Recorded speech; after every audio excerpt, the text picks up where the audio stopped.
Welcome everyone, I'm Kimberly Boschman and this is the Intentionally Intuitive podcast. In this episode, we're going to take a look at life path number 8 and the possible influences of each zodiac sign. I recommend listening to your sun, moon, and rising signs to gain greater understanding of what you could be working with in this lifetime. Timestamps are provided below, as well as calculations for your life path number if you're not sure what yours is. So let's go ahead and get started. Aries, if you are an Aries sun, moon, or rising, and you are also a life path number 8, then this reading is for you. We're going to take a look at the higher and the lower expressions of both Aries and the 8 so that you can get an understanding of how these energies work well together and how they can kind of work against each other and create some challenges for you. So let's take a look at Aries. Aries is a fire sign. When Aries is in its highest expression, we see a very passionate, motivated, confident individual with relentless determination. Aries can be very direct in their approach, so if they have a goal in mind, they are going to go for it in a very direct way. Now, when Aries is in its lower expression, we see lack of patience, mood alteration, quick to anger, impulsivity, aggressiveness, and martyrdom. So when we look at the life path number 8 energy is a very extroverted energy, okay? It's very much in the physical plane, in the world, it's out there. It's a very extroverted energy. Aries could also be considered very extroverted, right? With all that determination. So you already have two very extroverted energies working together. When we look at the astrological connection for the number 8, it's actually more sort of Capricornian in nature. The element is considered earth energy. And so again, 8 energy sort of dominates the material plane, okay? It's the manifesting energy. It is all about, the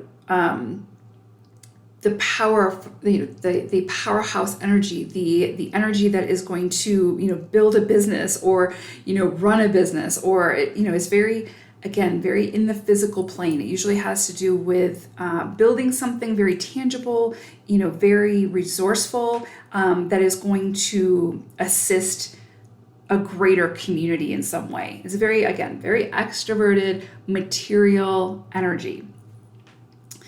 So when we look at the positive traits of the 8, we see, again, executive energy. These are your CEOs. These are your, high level managers. These are your entrepreneurs. These are the ones who are building big businesses. Now, it doesn't always have to be, if you're an 8 and you haven't, you've never sort of quote unquote achieved that, right? You've never gotten to that point. That doesn't mean that you're not stepping into your energy.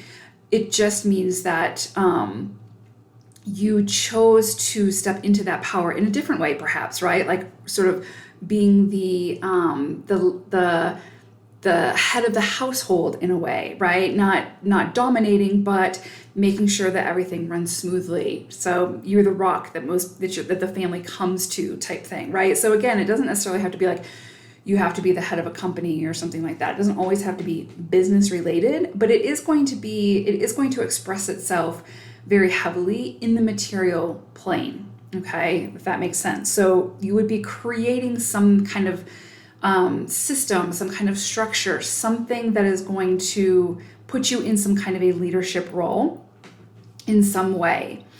Again, very strong leadership capabilities, great judgment of character, of business, of action. And again, this is in the highest expression, so keep that in mind.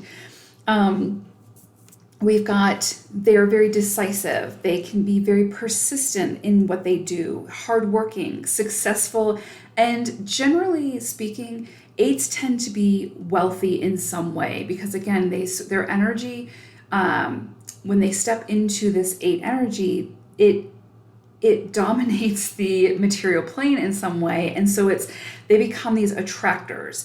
So most 8s who have stepped into that energy have found a way to be successful in some way, and that usually includes some kind of monetary reward. And whether they become a philanthropist or whatever the case may be, or whether they inherit that money, it's what they do with that money that sort of makes the difference, right? It's because they are meant to achieve success, right? Acquire the money and then do something with that money that can support some kind of a cause or support somebody in some way, right? Which again, we're going to talk about how this Aries energy really helps with this. But again, you don't have to necessarily be wealthy if you're an 8, but typically speaking, if you are an 8, you're going to come into some kind of wealth in some way, but through your achievements, right? Like through the work that you do. But again, could also be inheritance. So, this is a general overview. But again, it's what you do with that money. 8s typically will go through great loss, but great gains when it comes to the material plane.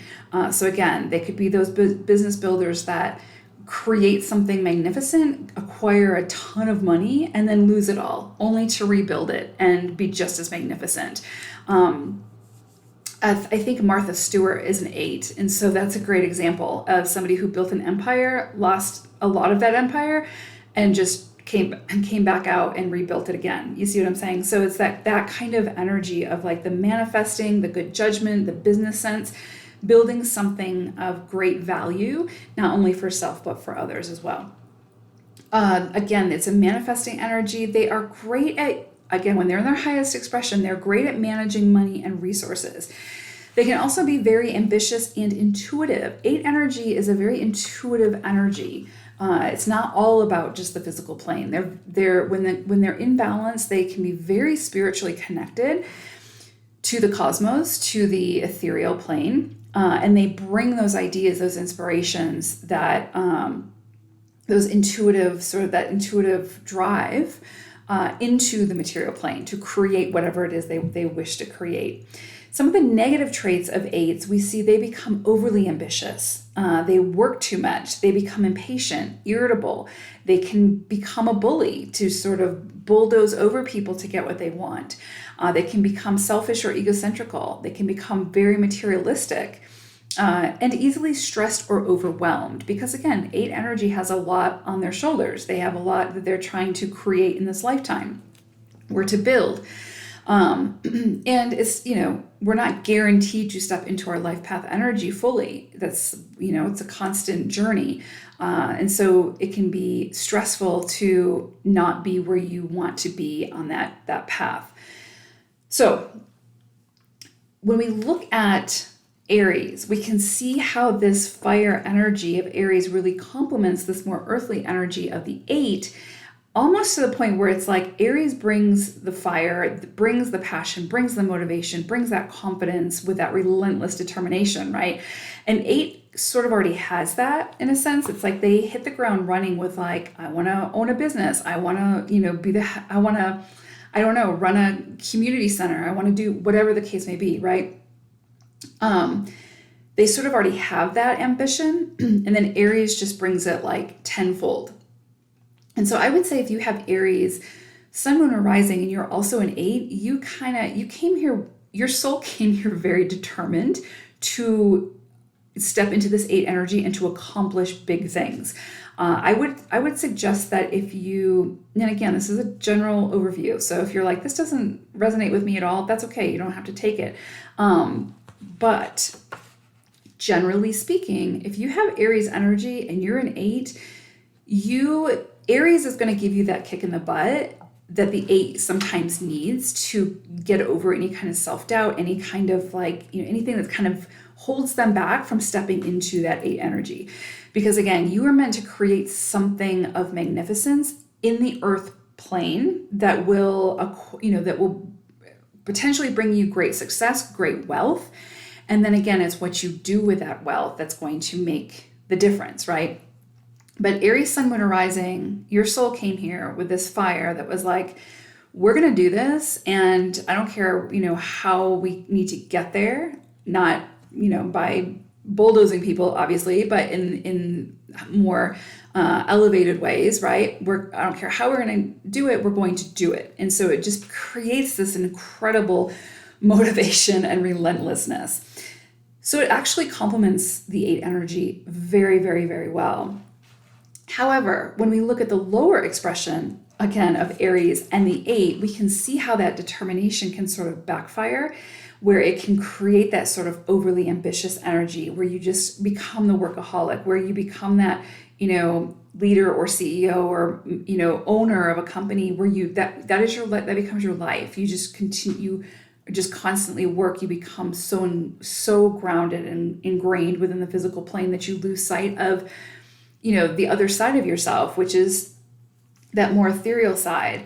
And so it can create burnout. It can create, undue stress and just create this feeling of overwhelm. And again, then you couple that with the lower expression of Aries, which is like lack of patience, moodiness, impulsivity, aggressiveness, and that martyrdom. Now, that's a big thing when we see the lower expression of Aries, where it's like, I'm going to save the world because the world can't save itself. I'm going to do this for this person because this person isn't capable of doing it for themselves. And it becomes very disempowering. 8 energy can also do that. It can also sort of take over the situation and try to do things for others because others can't do it the right way type thing. And it becomes the situation where you start to take the power from other people. And you become that sort of, bully is a strong word, but you become that, dominating force that, again, just becomes very disempowering. And so 8 energy is very much not only about like the material plane and, stepping into all of this material power and physical power, but also reclaiming your power and empowering others at the same time. And so again, when you're in your lower expression of Aries, it can be very easy to step into that martyrdom role and become that person, that 8 energy, who is just trying to take over the world, right? In a way that's not going to be empowering for yourself or for others. So it can actually be this tornado of energy that just eats up everything in its path. And it can be really overwhelming, not only for yourself, but for the people that you're in relationships with as well, friends, family, etc. Again, this is also a very spiritual sign. 8 energy is very connected to, 8 is the sign of infinity, right? And so it's very connected to source, to the ethereal plane, to the cosmos. And so when an 8 is in its highest expression, it finds that flow, it finds that balance between the physical plane and the ethereal plane, where it's connecting the two, right? It creates a chord. But when you're in your lower expression of Aries and the 8, you can be very physically driven, again, materialistic, selfish, egotistical. You become that person who wants to dominate the situation. It's your way or the highway type thing. And it can just create incredible burnout for you and those who, you're meant to lead or work with. 8 really in this lifetime needs to learn to lead alongside of others, not necessarily lead others the way that you where you want them to be, but to lead alongside of others, to empower them as you empower yourself. So again, Aries energy with 8 energy is incredibly powerful energy. Like that is, like I said, if your soul came here with those 2 energies, it meant business. Like it wants to come here, it wants to accomplish big things in this lifetime. And so there's definitely that intensity there. However, it can also be just as intense on the more lower attributions, right? The lower traits. So you just got to find your happy medium, like find what works. The lower expressions are not a bad thing. They're a part of who you are. You're meant to experience them and they're not going to go away, but you're meant to learn from them and to find ways to have them help elevate you.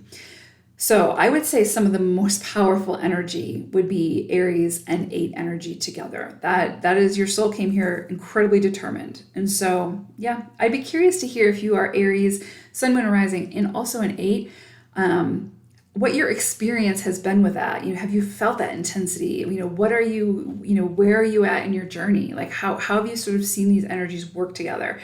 because it is incredibly powerful energy. I would also say in the lower expression, it's probably very challenging because you have all this ambition, you have all this drive, and it can be so intense when you're in those lower expressions of both your 8 and Aries. It can be so intense that you just don't know what to do with the energy, right? It's just like this fire that's out of control and you have no way to contain it.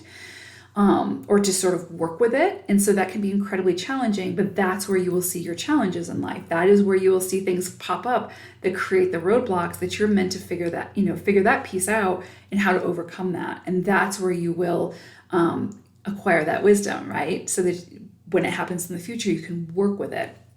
Because again, those lower expressions are not bad. They're meant to show you something, teach you something. You can learn from them. They're going to be a part of you for the rest of your life. And so again, it's just about finding ways to manage that energy, manage that fire. So yeah, I spent quite a bit of time on Aries, but that's, Aries and 8, but that's just incredibly intense energy, powerful energy, and so well suited together to accomplish great things. So I hope this was helpful in sort of helping you to understand what you could be working with. But yeah, overall, incredibly beautiful energy, very, very powerful. So thank you so much for listening. Take care, everyone. Taurus, if you are a Taurus, sun, moon, or rising, and you are also a life path number 8, then this reading is for you. So we're going to take a look at the higher and the lower expressions of both the Taurus energy and the 8 energy, so you can get an idea of how these energies work together, as well as how they could sometimes work against each other, so you understand, what you could be facing throughout your journey. And so first we're going to take a look at Taurus. Taurus is an earth energy. When we look at Taurus in its highest expression, we see this strong desire for both social and corporate stability. We see this desire for extravagance and the finer things in life. Taurans like to be content and secure. They are very dependable by nature, and they are very dedicated in life and love. So it's a very beautiful, earthy energy. In the lower expressions of Taurus, we see the stubbornness, not willing to take risks or leave their comfort zone. They become very predictable and rigid in their beliefs and their actions, and they become very set in their ways. They become the perfectionists. Now, when we look at 8 energy is astrologically more aligned with like Capricorn energy. It's very similar to Capricorn energy. 8 energy is a more introverted energy. It's also an earth element. So we have the earth element of Taurus and the earth element of the 8. So when we look at the positive traits of the 8, we see very strong executive or leadership abilities and skills. We see good judgment, very decisive, persistent, hardworking, successful, and typically 8s are going to be wealthy in some way. They're going to either inherit money, they're going to acquire money through their work, through their actions. With 8 energy, it's a very powerful energy. So there's great rewards, but there's also great loss. But then again, there's great rewards after that loss. And so if anyone can rebuild something in the physical plane, it is 8s. Someone who can fall down and get back up and fall down and get back up and keep going, it's going to be the 8s. They're very determined in that way. And typically, like I said, 8 energy attracts wealth. It's 8s sort of reign over the material plane. And so what they acquire, what they build is going to be very tangible. They are they're a strong manifesting energy. And so again, creating what they want to see within the physical realm. They are good at managing their money and their resources. They're very ambitious. They're intuitive by nature.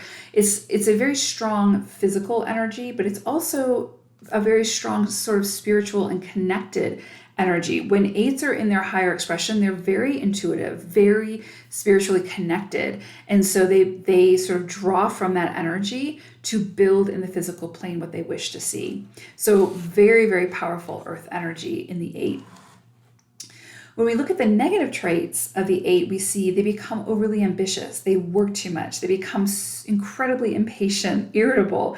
They can be sort of a bully where they will just bulldoze over people to get what they want.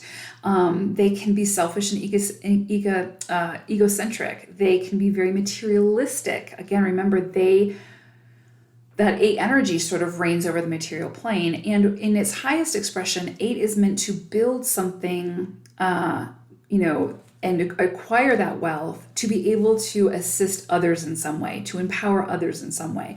And so becoming too materialistic, where it becomes about self only, you have then fallen into the negative side of that trait, of that energy. And so 8s can also become easily stressed and overwhelmed. They sort of have this innate feeling that they are meant to create or build something great in this lifetime, or achieve something great in this lifetime. And so that feeling is sort of always there. And if they're not seeing those tangible results as quickly as they would like to, that can create a tremendous amount of stress and overwhelm. And so when we look at the higher expressions of Taurus and the higher expressions of the 8, we can see how they work actually pretty well together. The Tauran energy is going to assist that 8, or sort of compound that energy for that desire to build something very concrete and stable within this lifetime. Build your empire, build that community center, that building, whatever the case may be, that is going to assist other people in some way, right? Become that philanthropist. Do whatever you need to do to create that very physical, stable environment that's not only going to assist you, but is going to assist others as well. And so that Taurus energy, that desire to, again, have the social networks, have the social systems in place to create that, not only the social stability, but the corporate stability. So again, it's just very complementary. And also, Taurans like that, again, that extravagance and those finer things in life. 8's also like that for the most part, right? Like 8 energy, again, because it's so material, the energy is, so material that it's meant to do something tangible in this lifetime, create something tangible in this lifetime. Generally speaking, 8's like the more extravagant things in life, right? The fancy cars, the big house, whatever the case may be. They're sort of like attracted to those things because they are meant to build the empires, build the big things that are going to attract that, right? Like 8 energy, you often think of like wealth, infinite abundance, right? The 8 sideways is the infinity sign. So it's, again, infinite abundance, infinite wealth, infinite whatever. Now, 8s, like I said, will oftentimes, build a great empire, and sometimes they'll lose it all, right? But they're the ones who will rebuild, and it won't even really faze them. They'll get down and then they'll get right back up. And that's why that spiritual connection is so important, because they're going to see ebbs and flows throughout their lifetime to build and rebuild. Not everyone, but that's a general sort of theme with 8s. Great example of that is Martha Stewart. She built an empire, lost most of it, and then rebuilt, right? So Taurus energy really assists the 8 in, it's sort of like the cheerleader energy, right? It's like, you can do this, and we've got this desire, and we're going to do it. And, we're going to be really dependable and dedicated in this. And so it's really actually beautiful, complementary energy. Taurus wants that security, and 8 knows how to build it, right? How to acquire it. Not only for self, but for others. And so again, it's actually a very complementary, beautiful energy. It's very grounded energy. So that's maybe the only thing too, when you're in your higher expression, you just need to be a little bit mindful of, is if you're becoming too grounded, which we'll also look at in the lower expressions. But again, 8 energy is meant to be connected to the more ethereal side as well, because that's where you're going to get your inspiration. That's where you're going to, your intuition is what's going to lead you down the road that your soul wants to go down, right?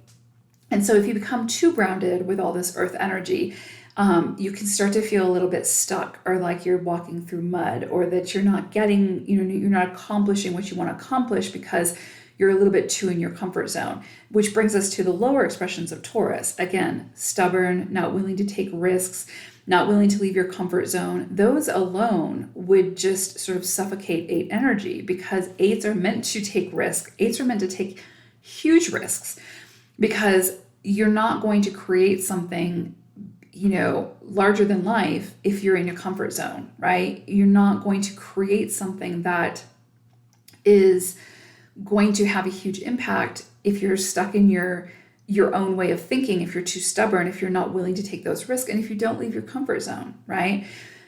So, and I don't want to say too, I just want to mention this too, it's, it doesn't have to be about building like a business or something like that. It doesn't have to always be about business, right? It can be it's very creative energy. It really is just about like creating something within the physical. Now that can be about like creating children and having a family. Most 8s are going to have some kind of drive to be either in the workforce or creating in some way, and receiving sort of payment for those creations, because again, it's that ethereal mixed with the physical. And so you want to feel like you're getting an equal exchange for your creation. So if you're a stay-at-home parent, don't feel like, and you're an 8, don't feel like, you're not in your 8 energy. You created children, right? You created this family environment, and more than likely you probably are the rock of that family, where you have, where people come to you, where family members come to you for like advice or to be that leader, right? But I would also say, depending on what the rest of your chart looks like, there's going to be that sort of drive to, again, create in the physical in some way, create something tangible. And it's through those creations that you will see, the wealth or the rewards or whatever come through. And that can be like, being a part of a community center or something like that, where you are the leader of that, even if it's through volunteer work. So again, I just want to make sure that that's clear, where it's like, it doesn't always have to be about business, right? Or career. But it is very material energy, plane energy. So again, when we look at those lower expressions of Taurus, we can see how it can be very, again, just sort of this suffocating energy, where if you have Taurus, Sun, Moon, Rising, and you also have 8 energy, it might be very easy for you to get stuck in your ways, to get stuck in your comfort zone, where you have like sort of this fear of, you have this feeling like you're meant to do something bigger, but you have a fear around doing something bigger, putting yourself out there, right? You tend to be more predictable and rigid in your beliefs, again, if you're in your lower expressions of Taurus. And that can really hinder your 8 energy, stepping into that 8, stepping out. Again, 8 is very extroverted energy. It needs to be out there. It needs to be seen. It needs to be, in the spotlight type thing. Because again, it's just meant to have a bigger impact in some way. Again, whether that's through philanthropy or actually building a business or something like that. But you can see how that Tauran energy can hold you back in a way, and that can be a struggle. So you can kind of feel a little bit of this push and pull, where it's like, oh, I just want to be at, home and in my comfort zone and not have to, I'm going to keep myself small. Let's put it that way. And 8 is big energy. It's going to be out there. It needs to be out there. And so you can feel this incredible push and pull if you're in that lower expression of Taurus. Now, if you couple that lower expression with Taurus with the lower expression of the 8, we see this energy of like, again, 8 energy in this lower expression can become, the workaholic, very irritable, materialistic. That would probably be a big one with Taurus and 8 energy, is the materialistic side of things, where you just start acquiring things to sort of suit your needs, and you're not doing it for a bigger purpose, if that makes sense. And so that can create a ton of stress. It can create a lot of overwhelm, because again, you're going to have this feeling like there's something bigger that's meant for you, but you're not achieving it. And so that can be very frustrating. And again, it's just that sort of that over ambition and materialistic side that can really couple with the lower expression of Taurus, and just make things very challenging for you. Again, where it's going to, if anything, keep you stuck and keep you sort of treading water, but not getting anywhere. And that for an 8 can be incredibly frustrating. So it's kind of like the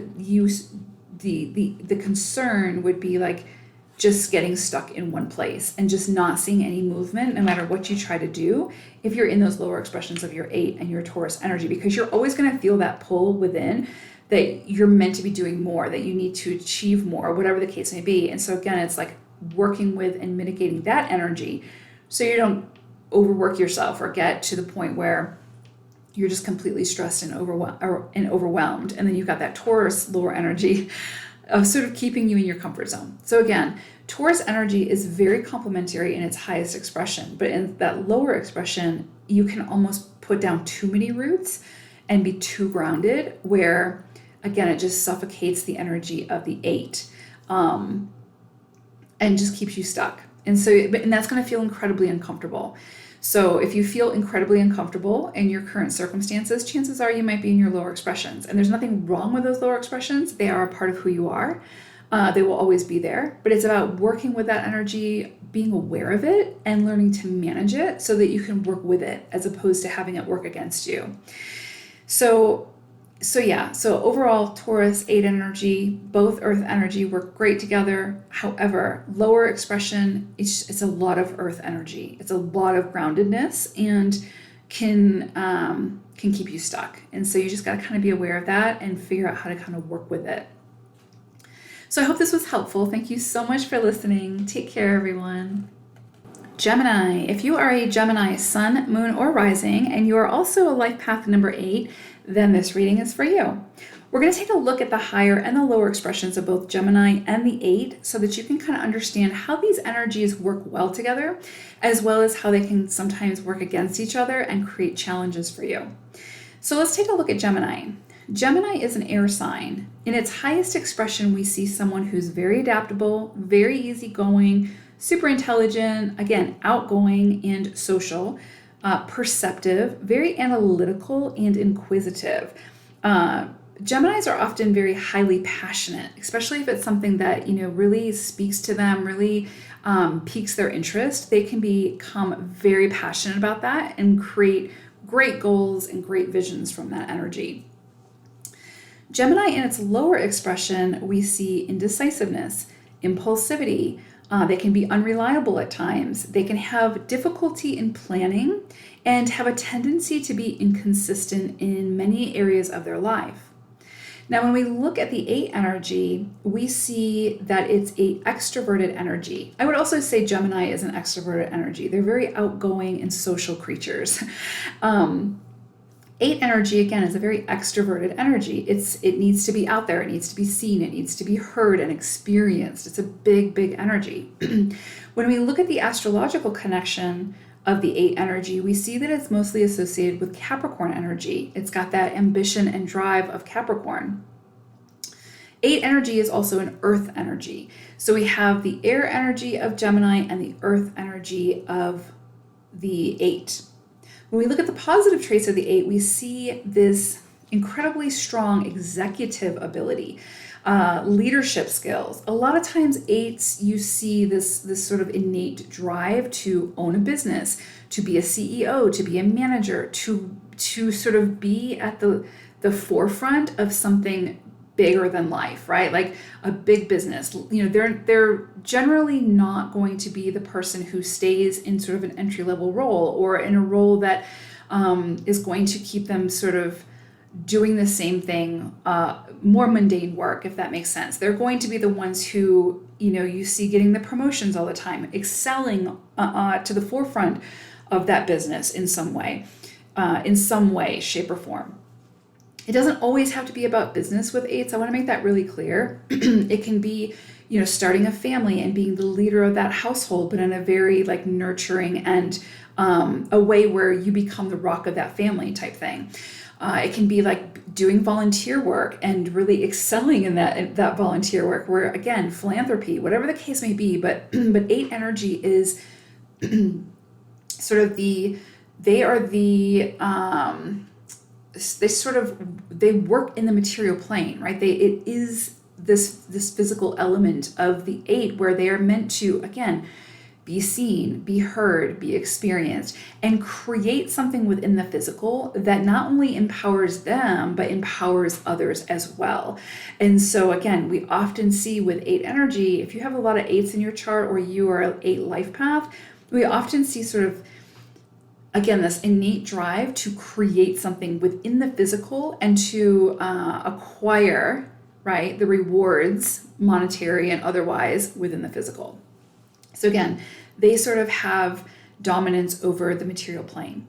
We see good judgment with 8 energy. We see decisiveness. And again, this isn't their highest expression. We see that they're very persistent. They're hardworking. They're typically very, very successful and very wealthy.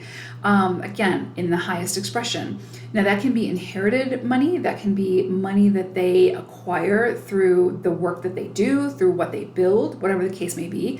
But we also often see a lot of sort of ebbing and flowing, right? Where it's like they build something grand, they acquire a tremendous amount of wealth, and then they may go through a period where they lose that, and then they have to rebuild. And typically 8s have the power to rebuild. Like they have that sort of innate ability to rebuild in such in also magnificent way, just as they had previously done. Perfect example of this would be like Martha Stewart. She built an empire, lost the empire, and then rebuilt the empire, right? And so that is why we say with 8 energy, not only is it sort of, have this dominance over the material plane, but it's also very spiritually connected. 8 energy is very spiritually connected. If you flip the 8 on its side, you see the infinity symbol, and that's like infinite abundance, right? Infinite wealth, infinite love, infinite connection, whatever the case may be. But there's this spiritual side to the 8.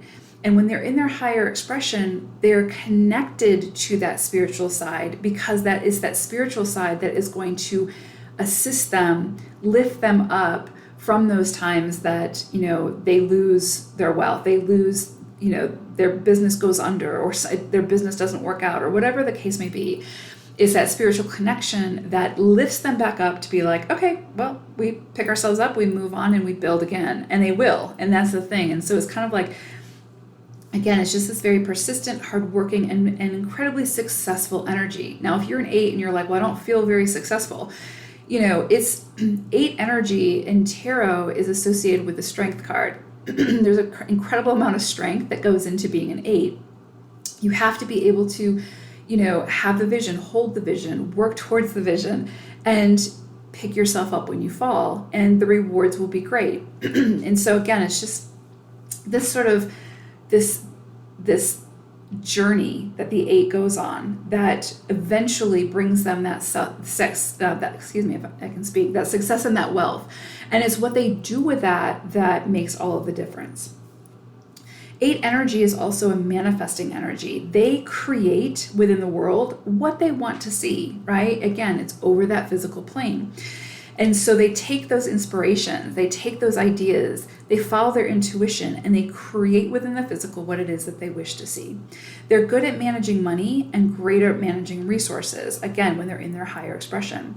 They're very ambitious and intuitive souls, which all aids in their progression forward towards building whatever this is, building this empire or whatever it is within the physical plane that their soul came here to build. When we look at the negative traits of the 8, we see this energy of like overambition, working too much, impatient, irritable. They can be a bully. They can bulldoze people to get what they want, regardless of what the effect it has on that person. They can be selfish or egocentric. They can become incredibly materialistic, where what they're trying to achieve is all about them and their comfort and their satisfaction, as opposed to, creating something that not only empowers them, but also empowers others or assists others in some way. So it's like, if you're in your lower expression of the 8, you may be like, I want to have this big business and be the leader of this company or own this company or whatever the case may be, to acquire this mass amount of wealth so that I can have everything that I want. And, there's nothing wrong with like wanting the finer things in life, but there's also this with great power comes great responsibility. And with the 8, it's like you're almost, not guaranteed because there are no guarantees, but with 8 energy, it's a lot more aligned for you to acquire some kind of mass amount of wealth. And so again, if you're in your lower expression, you become very materialistic, where that wealth is only serving you, then you're going to face a tremendous amount of challenges around that energy, right? Around that wealth or the business or whatever the case may be. And so again, it's got to be for a greater purpose. It's got to be for a greater good. Not to say that you can't benefit from that, but if you fall into that more materialistic energy, you're going to see an incredible amount of challenges around that. 8s in their lower expression can also become very easily stressed out and overwhelmed. There's almost this innate energy with 8s where they're like, they know they're meant for something bigger. They know they're meant to create something big in this lifetime, right? Something tangible, something that you can actually hold and touch and feel, that is not only going to help them, but help others in the process. And so it's this incredible responsibility. And so they sort of feel that within, even if they can't put a name to it.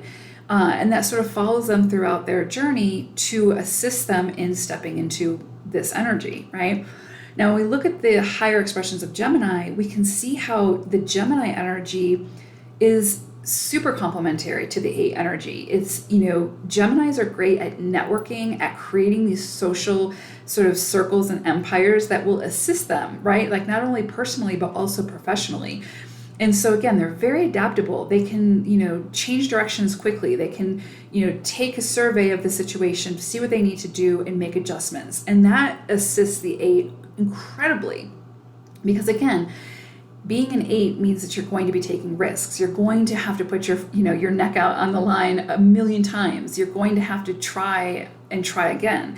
It's just the nature of the game, right? So I don't know if Elon Musk is an 8, but that energy reminds me of like 8 energy, like just constantly putting, acquiring wealth, but then putting that wealth back into a project to create something even bigger and better. And then like taking those big risks that you may lose it all, but you're putting yourself out there, you're putting your resources out there to create something even bigger and better to assist others, right? And as well as yourself.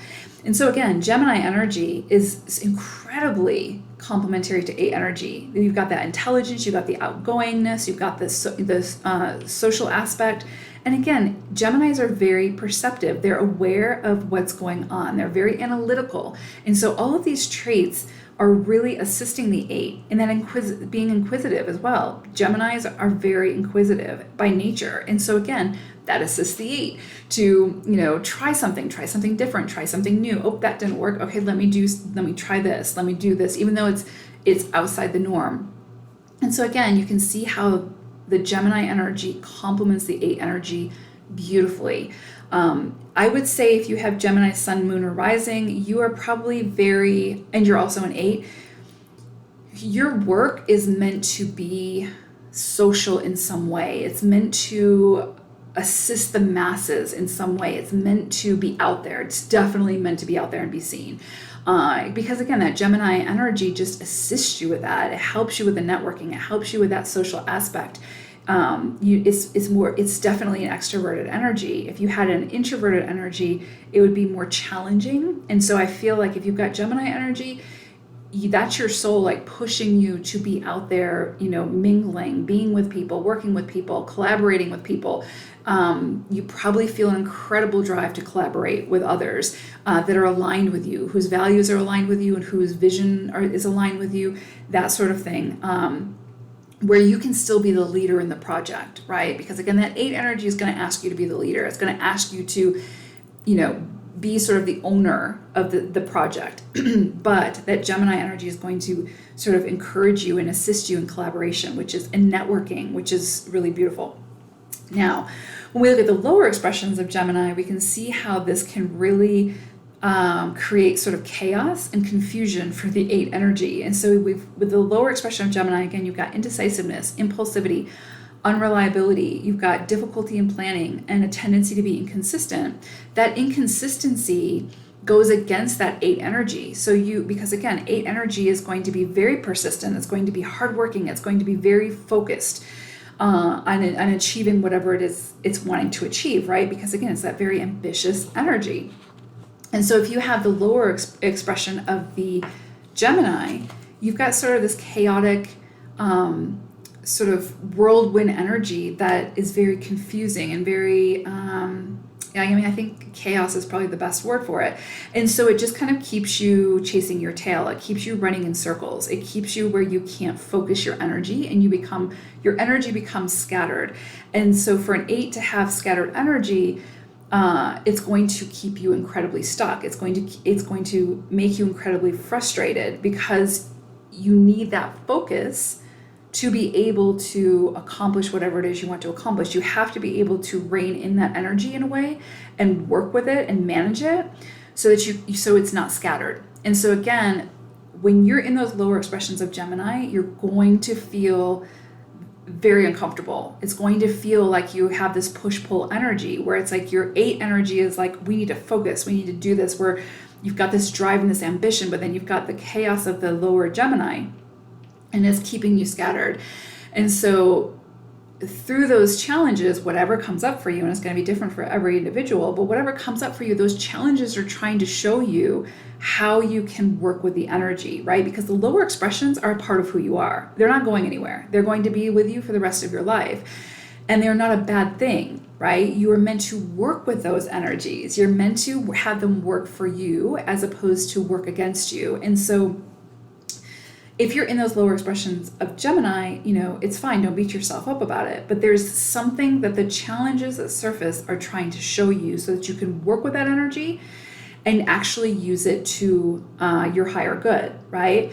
Now, when we look at the lower expressions of Gemini and the lower expressions of the 8, the 8s in its lower expression can become like overly ambitious, work too much, impatient, irritable. Again, they can be the bully, they can become selfish, they can become easily stressed or materialistic. And I would say too, it's like if you're in your lower expression of Gemini and you're 8 in 8 energy, I can see how that could make you very irritable, like very frustrated with your situation, because you want to go, you want to be at, say, X, but you're stuck at Y, right? Or whatever, or you want to be at Y, but you're stuck at X, So it's like, but again, you're just sort of like a hamster on a wheel, because your energy is too scattered. And so again, if you're like, what do I do about that? The answer is, you don't have to necessarily do anything about that. You will just see what challenges surface for you, and through those challenges and that awareness of how it makes you feel, how uncomfortable that is, right? To figure out, and that's part of the journey, that's part of the process, is to figure out for yourself what will help you to use those lower expressions to elevate you to your higher expressions, right? Because Gemini in its higher expression and 8 in its higher expression is unstoppable energy. It's very powerful energy. Again, it's that social aspect with, in the inquisitive side of Gemini, with that 8 energy, I would assume that Gemini 8s would create something very social, very big in this lifetime that would have a tremendous amount of success. But again, if you're in those lower expressions, it's going to feel incredibly uncomfortable, and you're going to face a tremendous amount of challenges around that. And it can feel like, well, I keep putting in all this effort, but I'm not getting anywhere, right? And so it's kind of like, again, take a closer look at the challenges. What's surfacing for you that's creating these challenges? Does it stem from either your lower expression of your 8 or your lower expression of Gemini? If it does, again, what is it trying to show you, and how can you work to not eradicate those lower expressions, because they're not going anywhere, but how can you work with those lower expressions to, again, elevate them into one of the higher expressions of Gemini or the 8, right? Because that's where you're going to see, when you step into those higher expressions of your 8 and your Gemini energy, it's going to feel like you are fully aligned, like you are unstoppable, like you're just, you are all systems go. It's a really incredible energy, very, very positive. But when you fall into those lower expressions, again, it's going to feel like you're just a dog chasing its tail, and it can become incredibly frustrating. You can become incredibly irritable, and then you just sort of like put even more energy into whatever it is, into chasing your tail, right? And when really you need to look at the challenges that are surfacing for you and figure out what are they trying to show you, which lower expression are you in, and how can you work with that energy.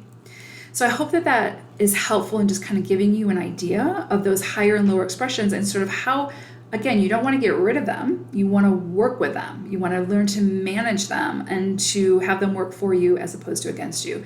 So again, overall, Gemini 8 energy is beautiful, beautiful energy, until we look at the lower expressions. And then it just becomes a little bit chaotic, scattered, and sort of like a hamster on a wheel. And so it's figuring out how to work with those energies to best suit you.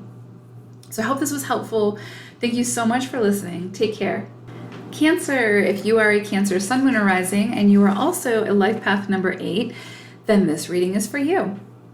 So we're going to take a look at the higher and the lower expressions of both Cancer and the 8 energy to give you an idea of how these energies work well together, as well as how they can work against each other, and you may face some challenges. So Cancer energy is a water sign. When Cancer is in its highest expression, we see this very nurturing, sensitive, very compassionate energy. Cancers are security seeking. They usually love their home life. They, would be happy and content at home with their family, being that in that very nurturing energy. They often seek deep, intimate connections with people, and they can be very loyal and protective. They're also very intuitive and psychic, which is beautiful, beautiful energy that complements the 8 very, very well. When we look at the lower expressions of Cancer, we see they can be withdrawn, they can be overly emotional, moody, overly sentimental, sort of stuck in the past a little bit. They can be vindictive, they can be lacking emotional maturity. Now, when we look at the energy of the 8 energy is very extroverted energy. It is meant to be out there, it's meant to be seen, heard, and experienced.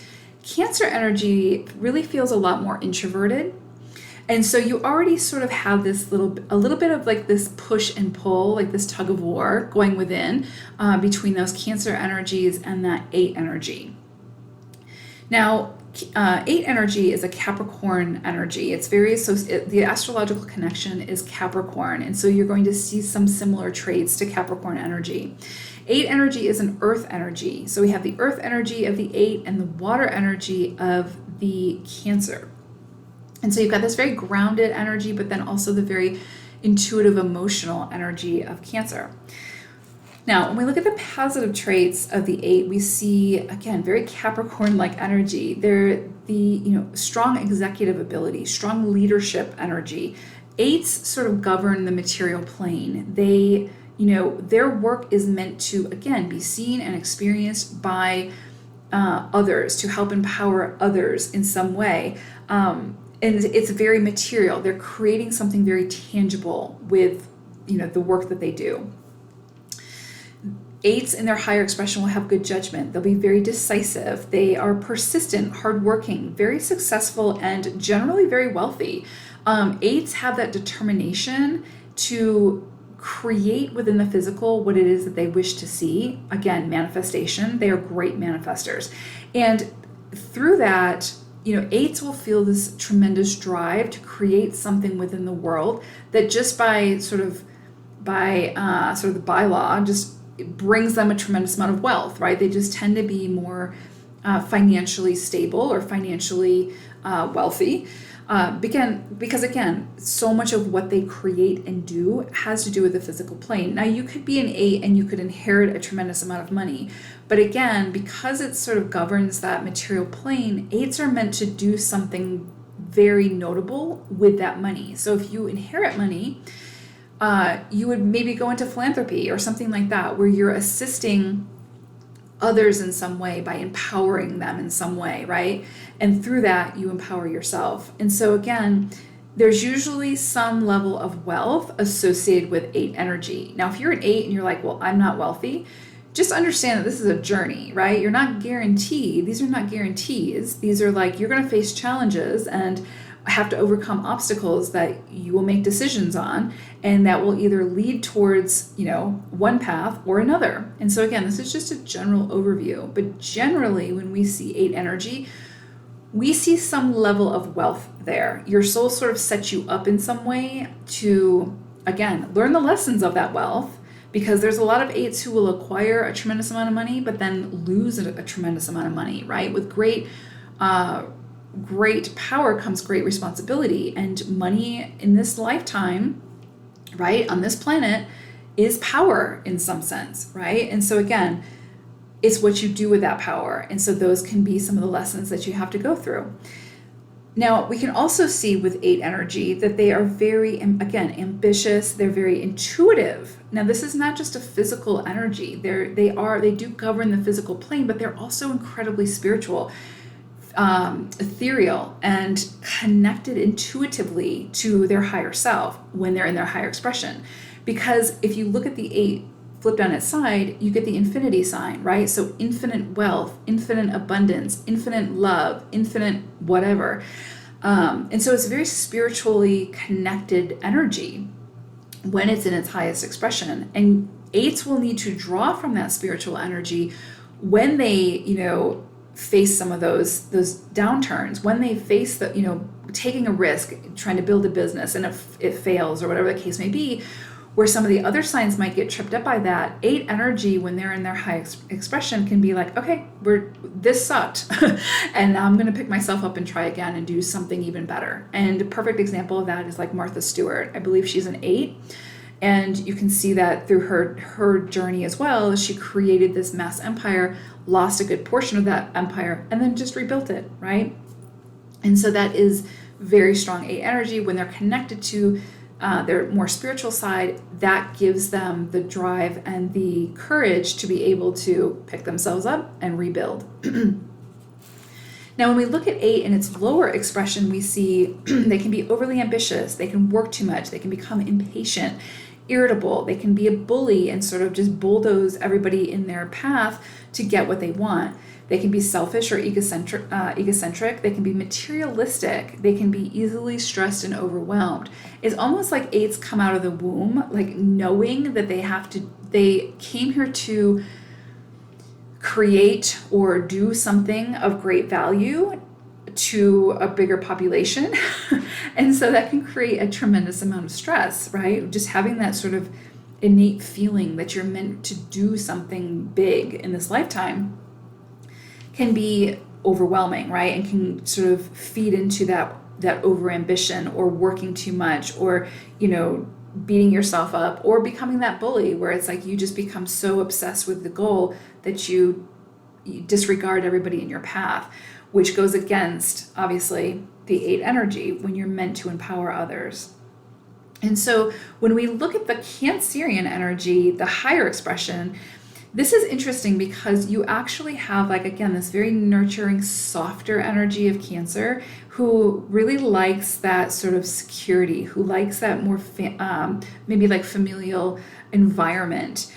They sort of seek those deep, intimate connections. I could easily see someone who has Cancer, Sun, Moon, or Rising, and 8 energy, who's in their higher expression, creating something that's a very nurturing environment for people, whether that's like, a community center, or, a church or something like that, or, I don't know, I can't really come up with any other examples, but you know what I'm saying? It's like you have sort of this drive to create something in the physical, but it would be like a very nurturing kind of environment, whatever that may be, right? Maybe it's not like some big corporate business, but it's something that, again, would assist other people in some way to nurture them. So again, philanthropy could be a really big piece of that if you have Cancer and you're an 8. Again, it's just that very nurturing energy. It could be that you're a Cancer and you just want a big family and you want to be the head of that household. Again, 8 energy is that leadership energy. And so you would find ways to do that, but you would just sort of naturally be the person that everybody comes to for that sort of leadership or guidance. And that would be really satisfying, that 8 energy as well as the Cancerian energy. Now, I will say with 8s, I feel like there's such an intense drive with them to create within the physical. So if you are Cancer, have Cancer, Sun, Moon, Rising, and you're also an 8, that doesn't mean that it has to be business related. It can be creatively, right? Like you might be very psychic. You might be, building your own business that has to do with, being a psychic. Who knows, right? But I'm just saying you would still have to fulfill something within the physical plane to satisfy that 8 energy. But it doesn't have to be a business. It can be like just creating something, creating art, something that's going to, again, nurture and empower others in some way, as well as yourself. So, but again, 8 energy is just very, very hardworking, successful energy. So you may feel, if you're, a Cancer, Sun, Moon, Rising, and an 8, a little bit of push-pull. I would say probably a lot of push-pull, even when you're in your higher expressions, because you've really got that strong extroverted energy of the 8, and then you've got that more softer energy of more deeper emotionally energy of the Cancer. They can work together very, very well. They, again, 8 energy is meant to be spiritual, is meant to be connected to the ethereal, and the Cancerian energy can assist with that and really get you connected to that other side of yourself. So it can be a very holistic team, like a holistic energy to work with. Like it can really bring you into alignment and wholeness.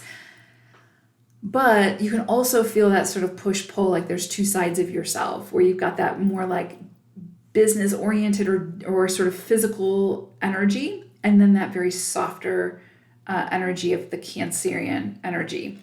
So it can just feel like this push-pull sort of throughout your journey, but that's not a bad thing. It's figuring out how to work with those energies that will really allow you to step into whatever it is that your soul came here with, because your soul was like, I'm coming here with Cancerian energy and 8 energy for a reason. And you'll figure out what that is as you move along your journey. But just understand, you may feel that sort of tug of war within yourself. And that can be a little bit challenging, even when you're in your higher expressions, but there's a reason for it. There's a method to the madness, and you'll figure that out as you move through your journey. But now when we look at the lower expressions of Cancer and the 8, we can see how that just sort of gets amplified. That tug of war energy gets amplified. You have the lower expressions of Cancer, which is very withdrawn, very overly emotional, very moody, very sort of overly sensitive. And then you've got the 8 energy, which is just like the complete polar opposite, where it's like, overwork, overly ambitious, overly aggressive, selfish, and, irritable and impatient, and all those more like wounded masculine energies, right? In the Cancerian energy, lower expression, you have more the wounded feminine energies. And so then you have like this sort of, again, like tug of war between your wounded masculine and your wounded feminine coming together and just clashing heads. And so that can feel very, very uncomfortable when you're in those lower expressions. But again, lower expressions are not bad. They're a part of who you are. Though these traits are a part of who you are. They're not meant to be eradicated. They're meant to be understood, worked with, and sort of mitigated in a way that, again, they work for you as opposed to against you. So when you're in those lower expressions, you're going to feel uncomfortable. You're going to feel incredibly uncomfortable with Cancer energy and 8 energy lower expressions. Those challenges, though, and that sort of feeling that uncomfortable energy is trying to show you something. It's showing you a way that you can work with these energies so that they can work for you as opposed to against you. That's going to be up to you to figure out what that is for you, because it's going to be unique for every single person. But when you can figure out how to work with those energies, or to be aware of them when you fall into the lower expressions so they don't take over, right? Then you'll be able to move forward much more harmoniously, much more quickly in the future, right? So again, those challenges are meant to show you something. They're not, it's not the universe being punitive. It's not, being vindictive. It's just like, hey, these lower expressions are here for a reason. Your soul needed to learn something from these lower expressions. But again, I would anticipate that Cancerian energy and 8 energy and its lower expressions are going to feel very challenging. It's going to feel uncomfortable. So you just need to figure out which lower expression you're in, how that's sort of translating into the real world, and what can you do with it? How can you overcome this? How can you use that to sort of escalate you into your higher elevation? But again, higher expression of Cancer and 8 actually can be very, very beautiful complementary energy for one another and really bring in the softer side to the more masculine side of the 8 energy, right? So you've got that more divine feminine, softer energy of Cancer, and then that stronger, more masculine energy of divine masculine energy of the 8. And so when they're working together, it can actually be very divine, very beautiful, right? When you're in your higher expression. But when you're in your lower expression, I anticipate it would be challenging, but nothing you can't overcome. That's what your soul wanted to do in this lifetime for a very specific reason. And so you'll figure that out as you move along your journey. So I hope this was helpful. Thank you so much for listening. Take care. Leo, if you are a Leo sun, moon, or rising, and you are also life path number 8, then this reading is for you.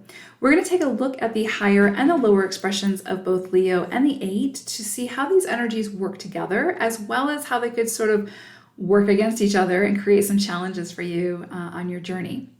So Leo is, of course, a fire sign. Leo, in its highest expression, we see natural leadership, drive, compassion, this big-hearted energy, generous with their time, their energy, and their money, very self-assured and confident. Now, Leo, in its lower expression, we see sort of the opposite. We see they become egotistical, stubborn, arrogant, dominant, possessive, jealous, pompous, and very self-absorbed.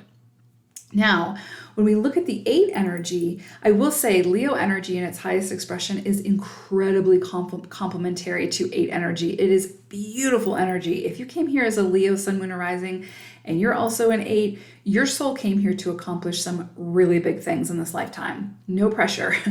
So 8 energy is also this very extroverted energy. I see Leo as a very extroverted energy. 8 energy is also very extroverted. It needs to be seen, heard, and experienced in a big way, just like Leo. And so when we look at the astrological connection, we see that 8 energy is mostly aligned to Capricorn energy.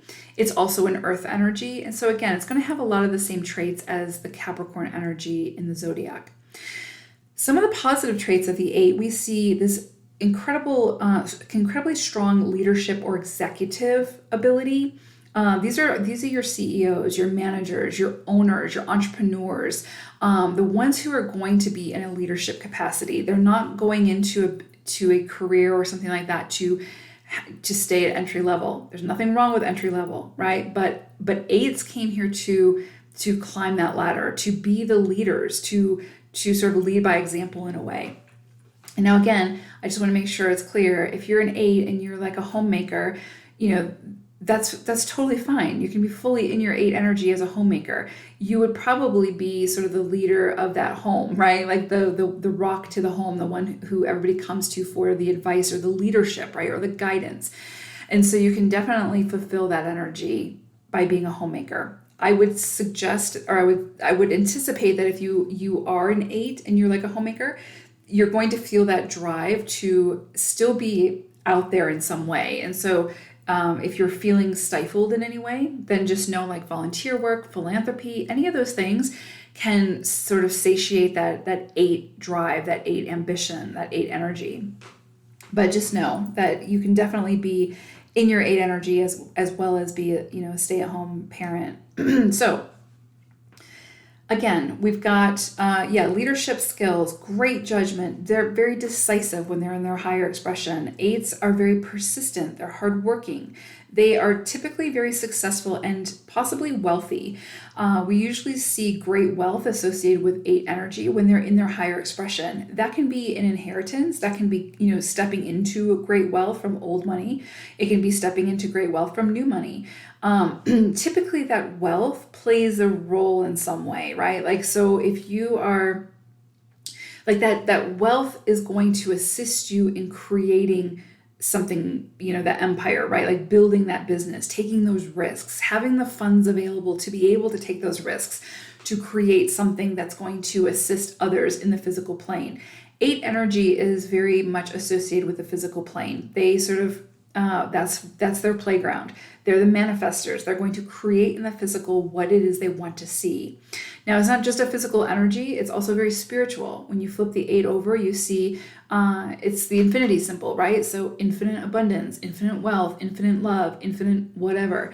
But it's a very spiritual energy as well. And so they are meant to use their intuition, to use that inner guidance, to use that more ethereal plane to get the ideas, to get the inspiration, to lift them up when things fall apart in the physical, right? Because 8 energy, again, they're meant to build or do something great in this lifetime in some way. Again, whether that's through philanthropy, volunteer work, or building a career.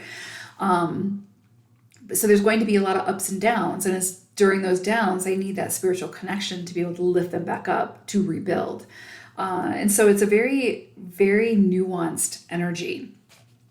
The 8 is also good at managing money and resources when they're in their higher expression. So these can be like your, is it a CFO? The chief like financial officers. They could be, that would be a great place for them as well, because they're so good at managing money and resources to help a business to run.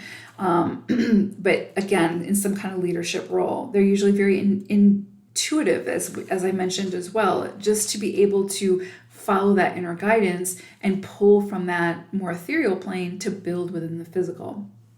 Some of the negative traits of the 8 is they become overly ambitious. They work too much. They become impatient. They become irritable.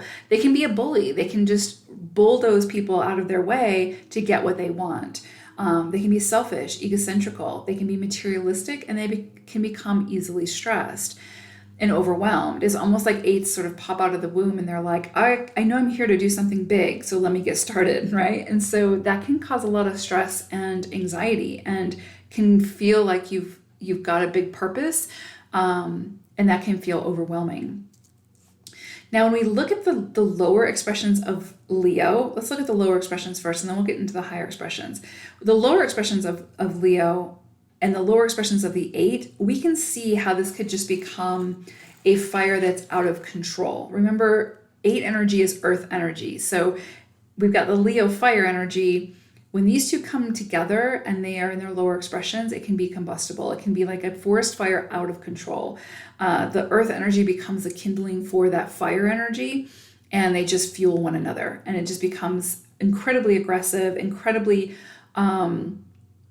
overwhelming. And it can be very challenging for not only the Leo 8, but also the people who are associated with that energy, right? So like the family, the colleagues, whatever. So if you're a Leo and you're in your lower expression, you're also an 8 in your lower expression, that's where we see that sort of more, you become that bully. You want to just like bulldoze people to get what you want, and you're going to do it, your way or the highway, and you can do no wrong. And, you just become very possessive, jealous, arrogant, right? Dominating.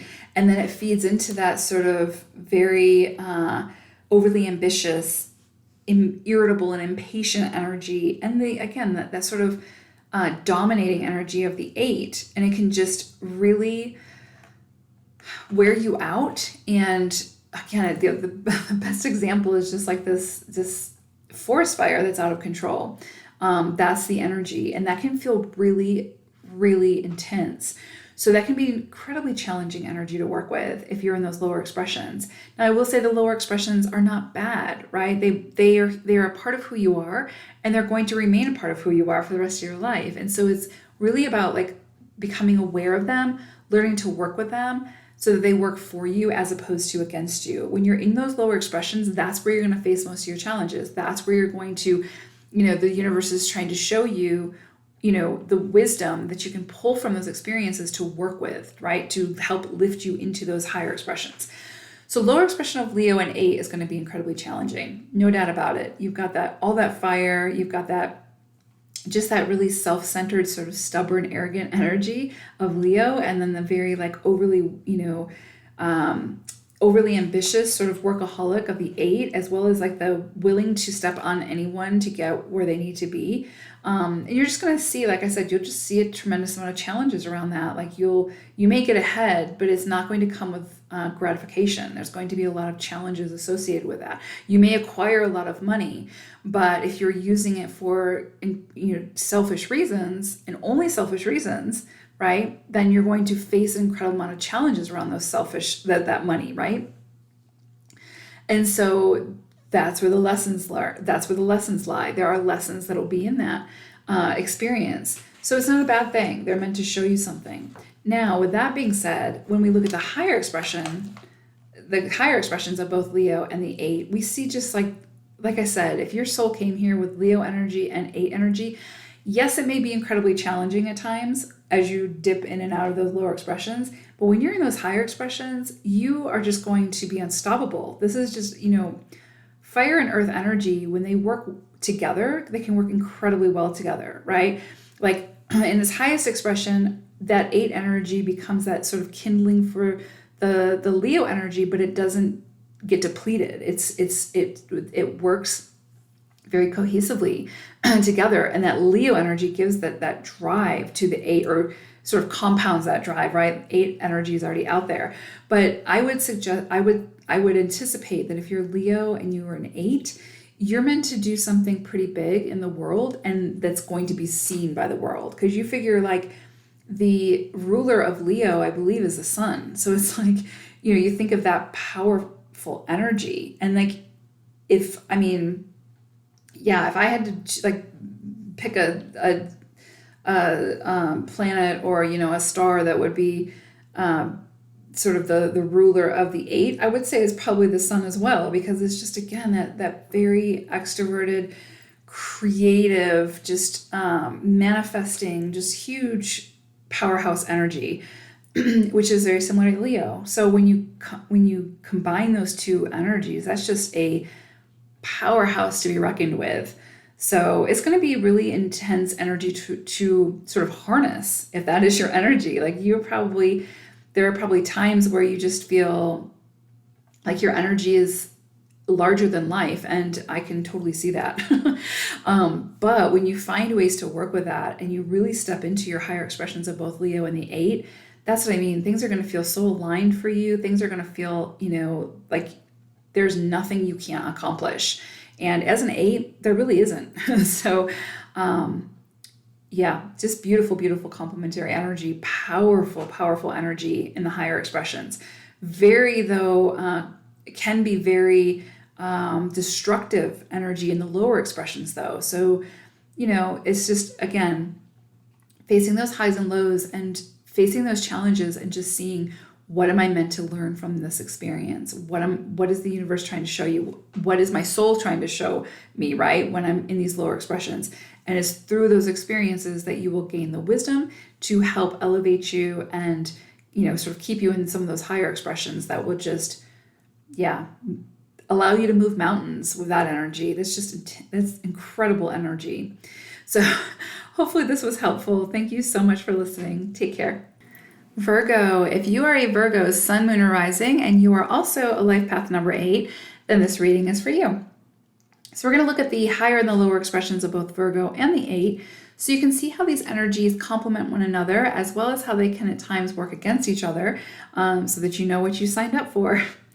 So Virgo is an earth sign. When we see Virgo in its highest expression, we see a humble, practical, industrious, kind, empathetic individual. Virgos are often very methodical. They're quick thinkers. They're hardworking, and they're responsible. They also have these incredibly big hearts. Any Virgo I know, and I know a lot of Virgos, just have a tremendously big heart. They're very giving in nature. The lower expressions of Virgo we see, they can be overly critical of self and others. They become the perfectionists. They're overly systematic and rigid within their thinking and their actions. They can become incredibly pessimistic and stubborn. They're also overly meticulous, and that being meticulous can slow them down. When we look at the 8 energy, we have this very similar to like the sun energy, just incredibly extroverted energy. When we look at the astrological connection, it's very similar. You'll see the traits are very similar to Capricorn energy. It's an earth element. 8 is an earth element. So we have two earth signs here. We have Virgo and the 8. So this can be incredibly grounded energy, which is a good thing, but 8 is also very spiritual in its essence.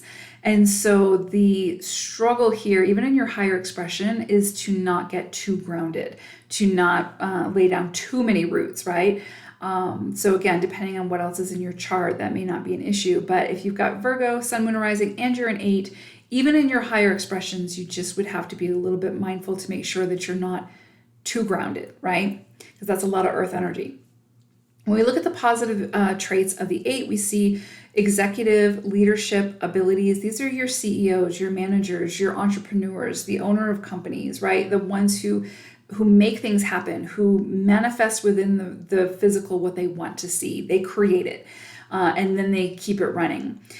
They're the ones who have great judgment. They're very decisive. They're persistent, hardworking, incredibly successful, and generally that success will bring them wealth, right? Will bring them those monetary rewards, those very physical resources. Again, just in turn of what they produce. So we often see an incredible amount of wealth associated with 8 energy, whether that's inheritance or something that they gain through, their contributions and through their work. But it's what they do with that money that really makes a difference for the 8 energy, because they are meant to use that money to create, to put back into their business to create something even of greater value for the masses, right? So really it's like whatever they're creating, whatever they're doing is meant to assist others in some way, to help others in some way, to empower others as well as themselves. So it's not about acquiring that wealth for their own sort of enjoyment, although there's nothing wrong with that. But if that's the sole focus, that's where they start to see a lot of challenges and issues arise. So we often see wealth associated with 8 energy because they're meant to use that wealth to create something even bigger and better. And I don't know if Elon Musk is an 8, but I would say that's very similar energy, like acquiring wealth and then putting that wealth back into your business to create something even bigger and better that's going to serve the masses in even a bigger and better way. That's a perfect example of that energy. So we also see 8s being great at managing money and resources. This can be like your CFOs of companies who are in charge, quite literally, of managing the resources and the money of a business, right? That would serve them very well. It's a very ambitious and intuitive energy. 8 energy governs the physical plane, right? It's like they are creating in the physical what they want to see. Now, with that said, it's also a very spiritual energy. If you flip the 8 over on its side, you see the infinity symbol. So infinite wealth, infinite love, infinite abundance, infinite, insert here, whatever. And so it's a very connected, spiritually aligned energy when it's in its highest expression. And they need that spiritual connection to lift them up when things in the physical start falling apart, right? Because again, there's a lot of risks to be taken with 8 energy, and there's a lot of ebbs and flows and highs and lows. And so they need that spiritual connection, not only for the inspiration and the ideas to come through, but also to lift them back up when they hit those lows in the physical. And so without that spiritual connection, they could stay in the lows. And so that's also one thing when I mean when I say, like, if you're even in your higher expression of Virgo and the 8, if you're too grounded or too practical, too physical, that you lose that spiritual connection, you just need to be careful of that, because you need that to lift you back up, right? When when your chips fall, when you lose your chips or whatever, right? Whatever the saying is. But yeah, so it's a very intuitive, 8 energy is a very intuitive energy as well. They need to follow their intuition. They need to know when to take the risk, to be decisive, to take those risks, and to not beat themselves up for it when, if those risks cause them to lose everything or most of their earnings because they will find a way to rebuild. That's sort of an innate energy with the 8. When we look at the negative traits of the 8, we see overly ambitious, works too much, impatient, irritable. They can be a bully. They can sort of bulldoze everybody out of their way to get what they want. They can become very materialistic. Again, working so hard and building in the physical, their empire to serve only them. And that becomes an issue. And that's where they start to see incredible amounts of challenges around those physical resources, because that money, those resources are not only meant to, give you a better life, but to assist the greater good, right? To help empower others in some way as well. And so if you become too materialistic as an 8, that can be an issue, and you'll see challenges around that. Now, when we look at the lower expressions of Virgo associated with the lower expressions of the 8, we can see how all this earth energy can become very much like sitting in concrete. It can just feel like you've got no movement, and you're just overly critical of yourself, overly critical of others. You become very rigid. You become, that bully who's going to just take over the world type thing, no matter who gets hurt along the way, whatever you need to do. Or you become so materialistic that becomes your focus, that it's all about the money or all about the resources, and you lose sight of the bigger picture. And that earth energy of Virgo, where you become overly systematic, rigid, stubborn, meticulous, sort of pessimistic, again, it just becomes this, what I keep seeing is just like someone sitting in concrete, like dried concrete, where you just can't move. You're just stuck. It's very stuck energy. And it can be incredibly frustrating and incredibly uncomfortable. And so again, if you just feel like you're just completely stuck, like you've got no movement, you feel very disconnected from, your vision, or from, again, that more spiritual side of yourself, that more intuitive side of yourself, then you may be in one of your lower expressions. And that's fine. Those lower expressions are a part of who we are. Those traits are a part of who we are. And we don't lose those, but we learn to work with them, to manage them, to sort of allow them to teach us something so that they can, elevate us into a higher octave, right? And so when we step into those higher octaves, that's when we start to feel aligned. That's where things start moving again. That's where we start to feel in purpose. And so it's those lower expressions that are going to teach us something, that are going to allow us to sort of expel the wisdom that we need, or extract the wisdom that we need from the situation, so that we can, again, move into a higher octave and move from that space. And so the lower expression of Virgo and the lower expression of the 8, again, it just feels like a very, very stuck energy.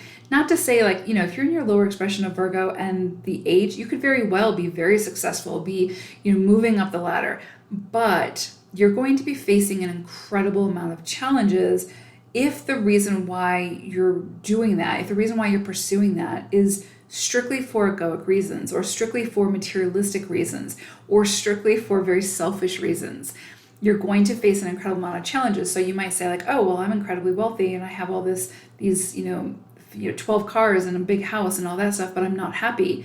You're probably in a lower expression, and you're probably facing challenges that are trying to highlight for you where there needs to be an adjustment, where there needs to be some kind of change. Because again, 8 energy is meant to create big things in this world.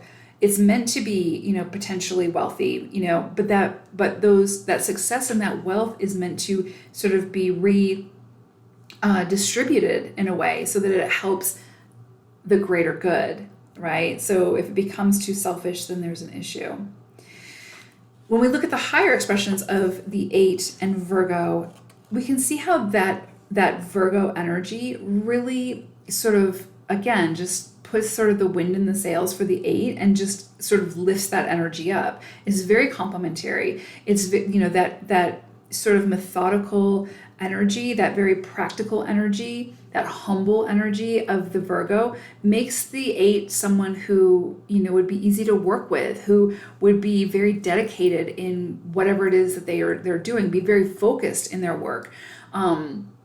Again, I would think if you're a Virgo sun, moon, or rising and you have an 8 energy, you're meant to create something that maybe takes a little bit more time to create, that maybe needs a little bit more focus and practical energy and more logical thinking, right? Like to create something, whatever that is. But then you need that sort of intuitive side as well, and that more spiritual side of that 8 to get those ideas. But that Virgo energy is really assisting you in having that drive and staying committed to that purpose, whatever that is.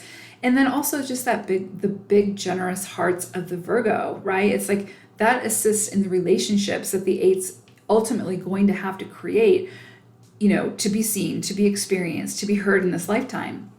Again, because that 8 energy is so extroverted, that Virgo energy steps in and it just makes them so much easier to work with, right? So it's a softer energy than some of the other zodiac signs. And so it complements the 8 very beautifully. It kind of softens the energy a little bit. But you also, again, you have that very meticulous energy of the Virgo that's really helping to focus the energy of the 8. So it becomes very, very complementary. It's just when you fall into those lower expressions that, again, it can be like stuck in concrete and not understanding why you're not getting anywhere, and then becoming overly critical and just pessimistic and getting yourself even more stuck. So that can feel very, very uncomfortable and very challenging. But again, it's just figuring out a way to work with it, for like being aware of it and using it to your advantage. So hopefully this was helpful in sort of highlighting those energies for you, so you kind of know what you could be working with. And again, that's the whole point, is learning to work with those energies to assist you as opposed to them working against you. So I hope this was helpful. Thank you so much for listening. Take care. Libra, if you are a Libra sun, moon, or rising, and you're also a life path number 8, then this reading is for you. We're going to look at the higher and the lower expressions of Libra and the 8, so we can see how these energies work together, how they complement each other, and how they could potentially work against each other and create some challenges.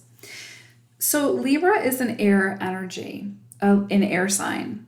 Libra in its highest expression, we see someone who's the diplomat, who's the peacemaker, who's very fair and idealistic, who is social and friendly, intelligent. Libra people like to find solutions to problems, and they often do so with ease.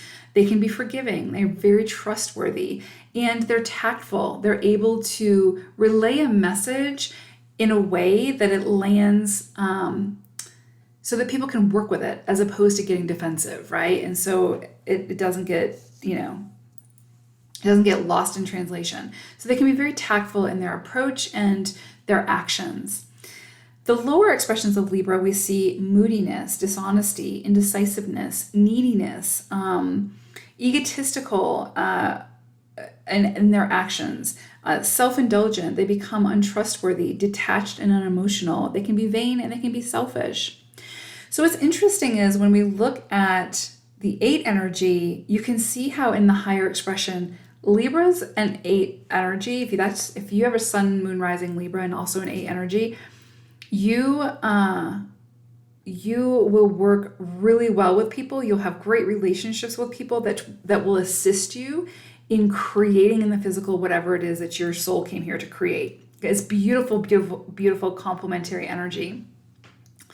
So 8 energy is very extroverted. It's an earth energy. The astrological connection is very similar to Capricorn. It's got similar traits to Capricorn. When we look at the positive traits of the 8, we see this executive leadership ability. We see good judgment, decisiveness, persistence, hardworking, very successful, and typically very wealthy. 8s are meant to attract money in some way, so they can use that money to reinvest it to, again, create something even bigger and better. It's when they use that money or those resources for something of a lower vibration, that they start to run into trouble. They're great manifestors. 8s are, wonderful at creating what they want to see. They're good at managing money and resources. They're also ambitious and very intuitive.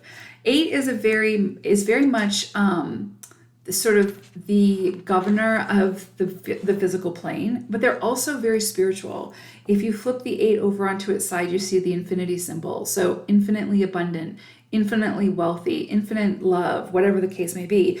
But it's a very spiritual sign as well, or energy as well. And so you're really meant to balance those energies, that very physical energy of the 8 with that more spiritual side of the 8. That spiritual connection is what will lift you up when things fall apart in the physical plane. And as an 8, it's probably going to happen because you're meant to take big risks. You're meant to put yourself out there. You're meant to reinvest your money into something to see a greater reward for that, right? Or a return of investment of that will not only assist you, but assist others.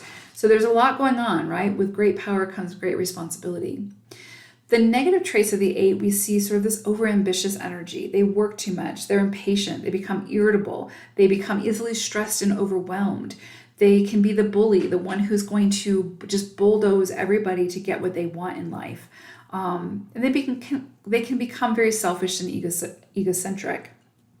And so when we look at those lower traits of the 8, coupled with the lower traits of the Libra, we get this really aggressive, sort of dominating energy. We have the lower expressions of Libra, again, egotistical, self-indulged, untrustworthy, detached emotionally, vain, selfish, indecisive, moody, dishonest, and then you've got that 8 energy lower expression that's like the bully, the, selfish, egocentrical, materialistic, stressed out, irritable, workaholic. And so it becomes this like, if you think about that, if that's like a manager or a boss or, an entrepreneur or something like that, it's not really somebody you want to work with, right? That's somebody who's very, just very oppressive, which is a very oppressive energy. And so if you're somebody who is Libra in your lower expression and 8 in your lower expression, you may be successful. You may be the head of a company or whatnot, but you're going to face a tremendous amount of challenges not only in your relationships, but also when it comes to money, to finances. This is where we see things really start to fall apart with those resources. This is a situation where you might lose everything and then have to figure out how to rebuild it. These would be those energies where you would see, in the headlines where some CEO was, I don't know, I can't think of the word, but basically doing some kind of fraud to get money, right? Or money laundering or whatever the case may be. Or it's like it's just someone who's going to sell out all their stocks so that they don't lose money, even if it affects other people, right? So, there's going to be consequences of that. And so again, if you're a Libra who's in your lower expression, and you're also an 8 in your lower expression, you will face a tremendous amount of challenges, and it's going to feel uncomfortable when you're in those lower expressions.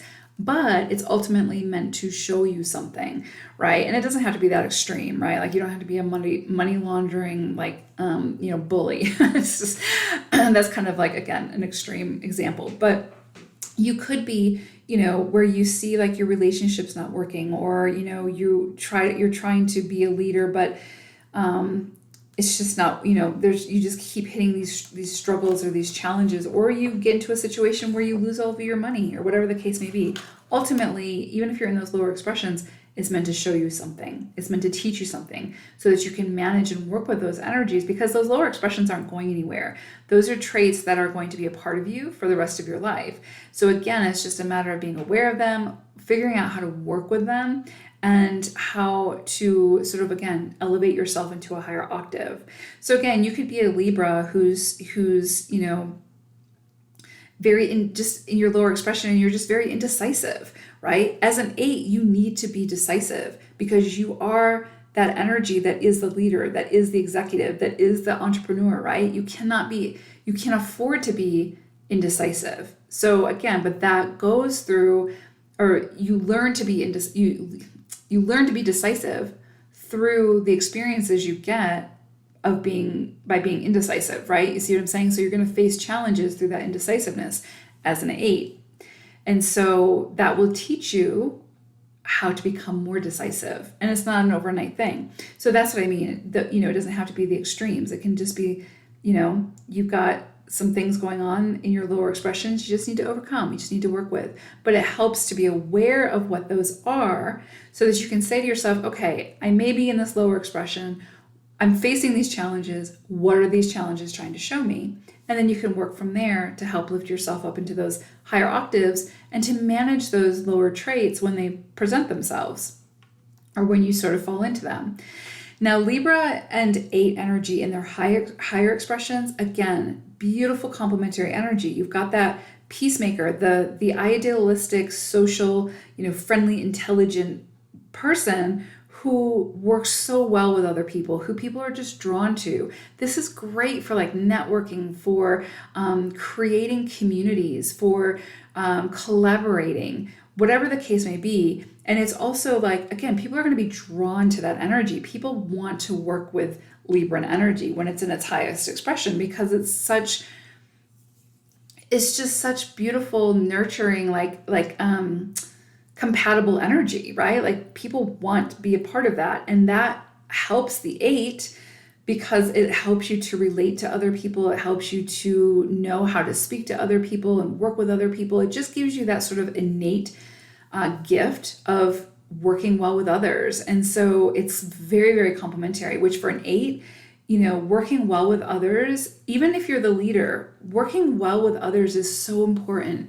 And that Libran energy is really just there to assist that in a beautiful complementary way. So if your soul came here as a Libra sun, moon, or rising, and also an 8, I would say that you're probably going to be building something in the physical that is, through collaboration or working with larger populations, working with people in some capacity, where you have to be able to communicate with them. You have to be able to be tactful while still getting your point across or getting the message through in a way where people aren't going to get their defenses up, right? It's going to get through to them. And that Libran energy, when you're in your higher expression, is going to assist you in doing that, which assists that 8 energy in creating something even bigger and even better, because you have that collaborative energy. You have that, you're able to bring in the resources. You're able to bring in the people. Like I could see Libra 8 energy really being able to get whatever they need, right? Like get the funding, get the resources to build whatever it is they want to build. When we talk about 8 energy being successful and possibly wealthy, it doesn't have to be like you are sort of independently wealthy. It can be like you just attract people who will fund you or who will work with you to be able to build that empire, build whatever it is that you want to build, right?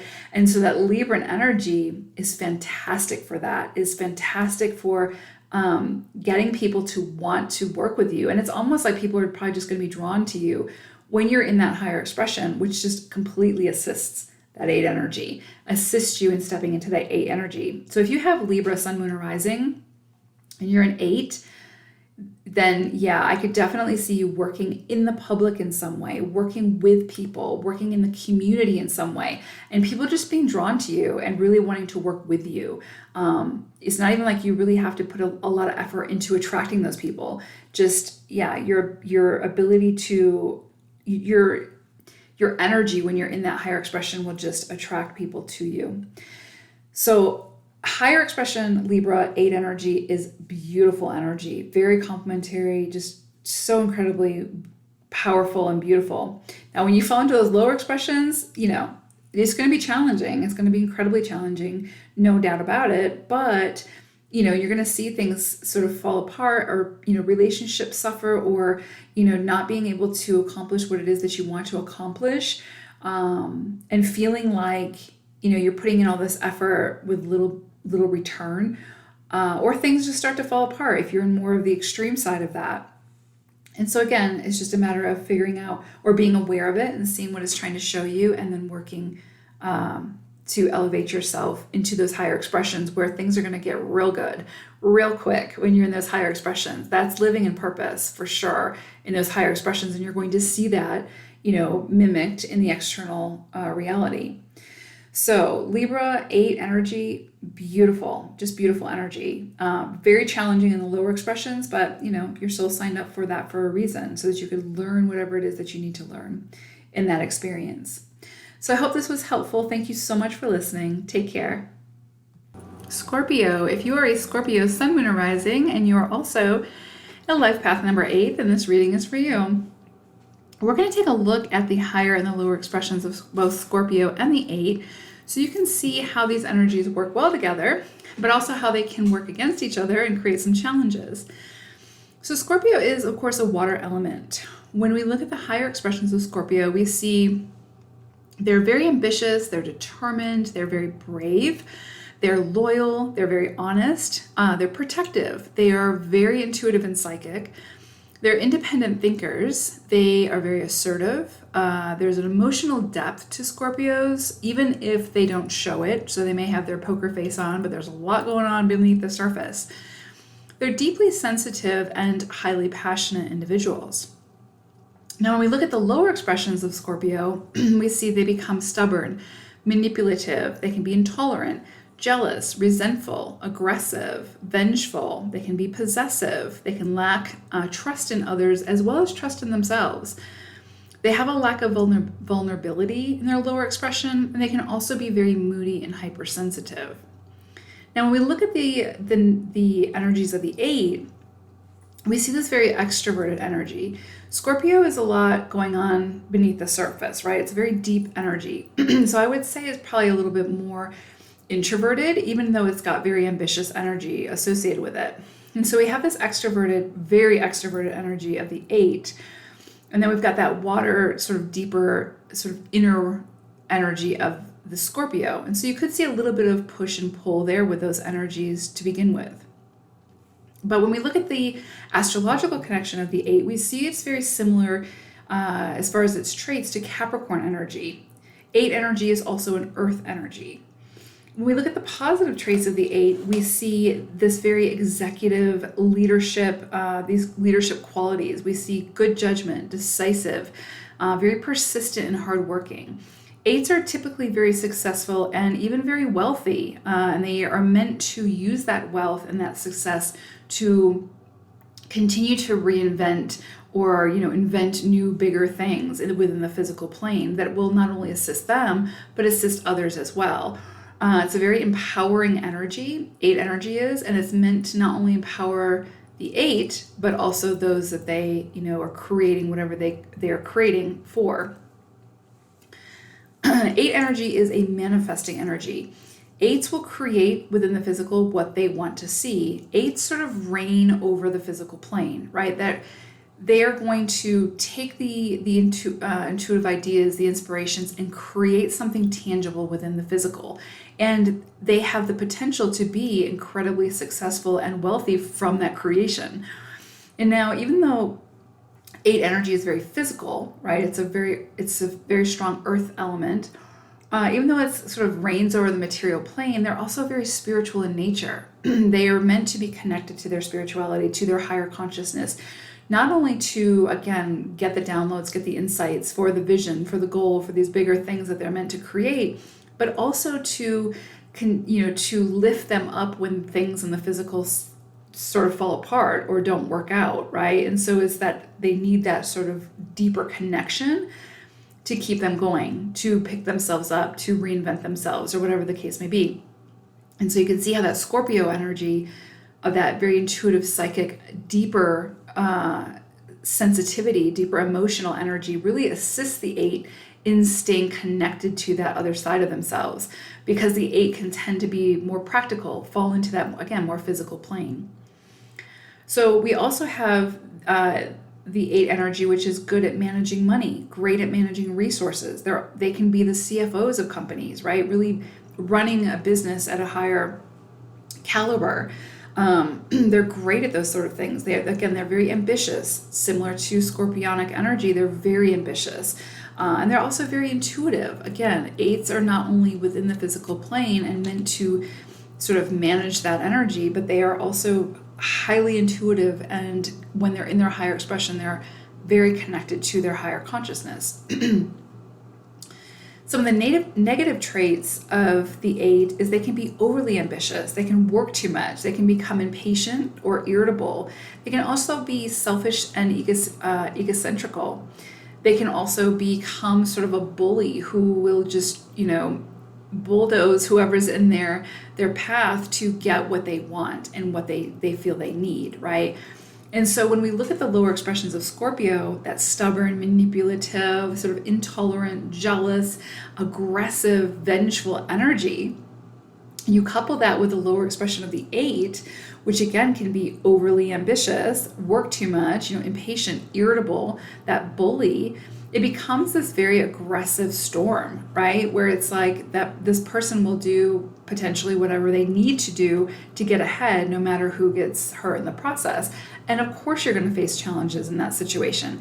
It doesn't even need to be that extreme, right? Like you can be in your lower expression of Scorpio and just become very manipulative to get what you want, right? Like, and if you're more materialistic in your lower expression of 8, then you couple that with that, that lower scorpionic energy, and you're willing to do whatever you need to do to get the goods, right? And no matter who that hurts or what kind of chaos that creates. And so obviously that will create challenges for you and those involved.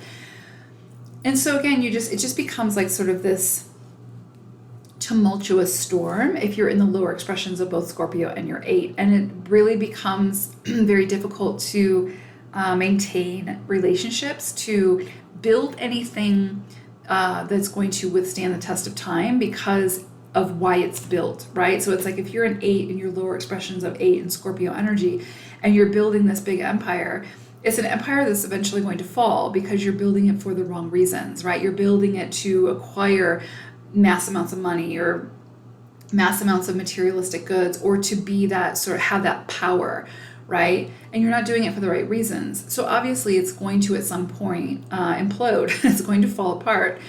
And so that will be a challenge that you'll have to overcome.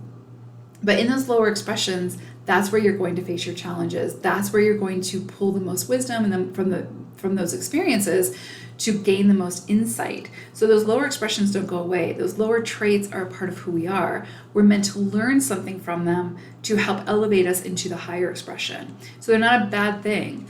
We just need to learn to work with them, be aware of them, and to manage them so that we can use them for our advantage as opposed to those energies working against us.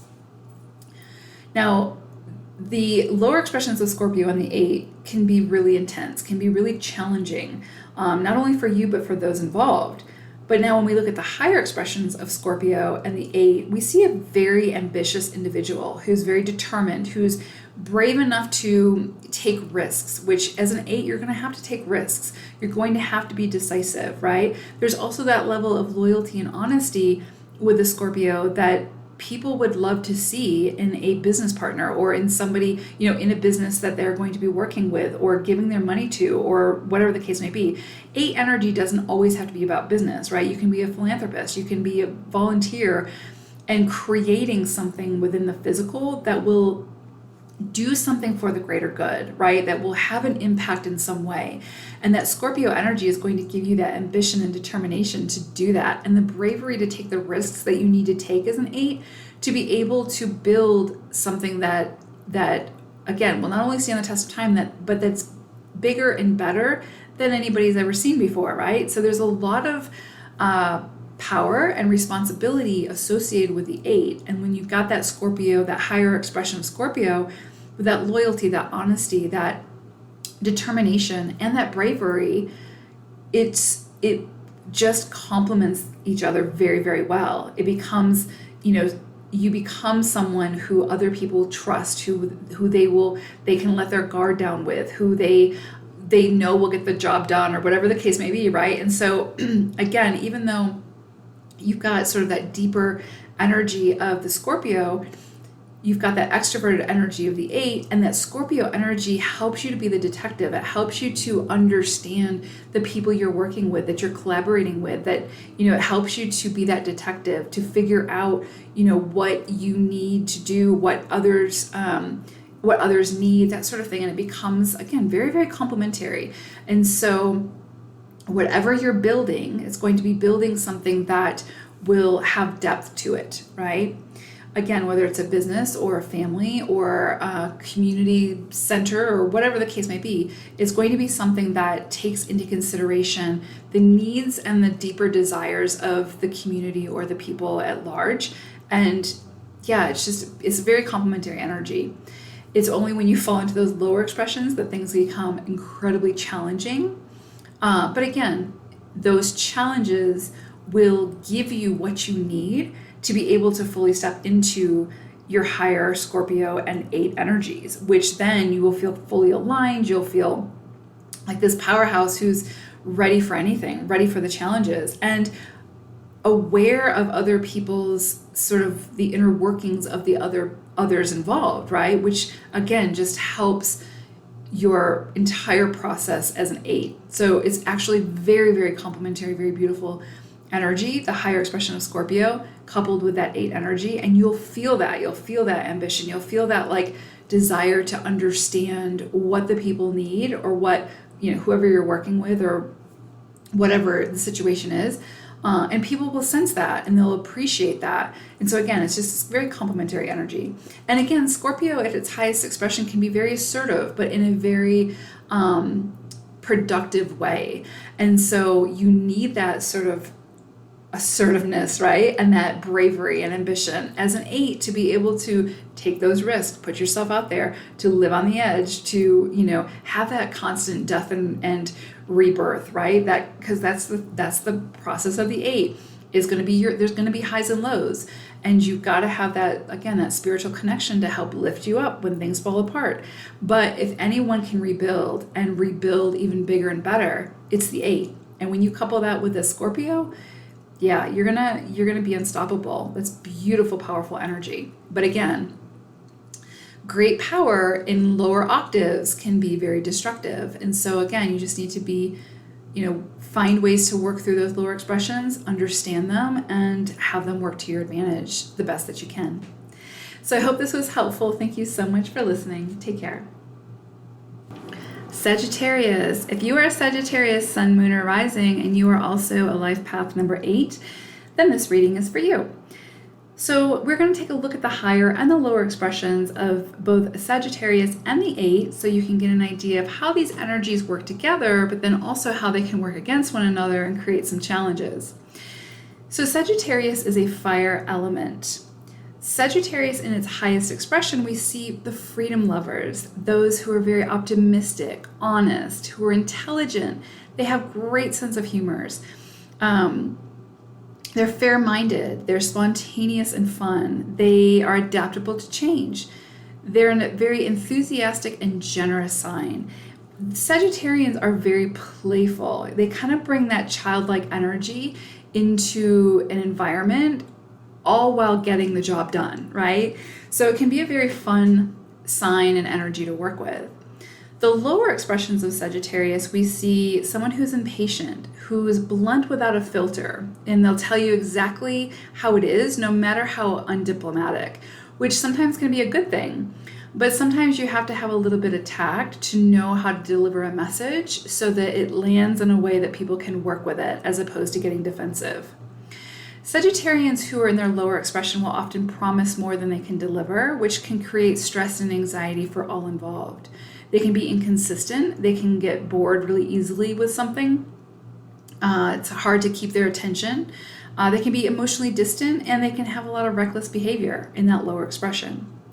Now, when we look at the energies of the 8, we see an energy that's very extroverted. This is an energy that needs to be seen, felt, experienced. It needs to be out there. When we look at the astrological connection, we see that it's very similar in traits to Capricorn energy. 8 energy is also similar to Capricorn in that it is an earth energy. The positive traits of 8, we see this executive leadership qualities. We see good judgment, decisiveness, persistence, hardworking.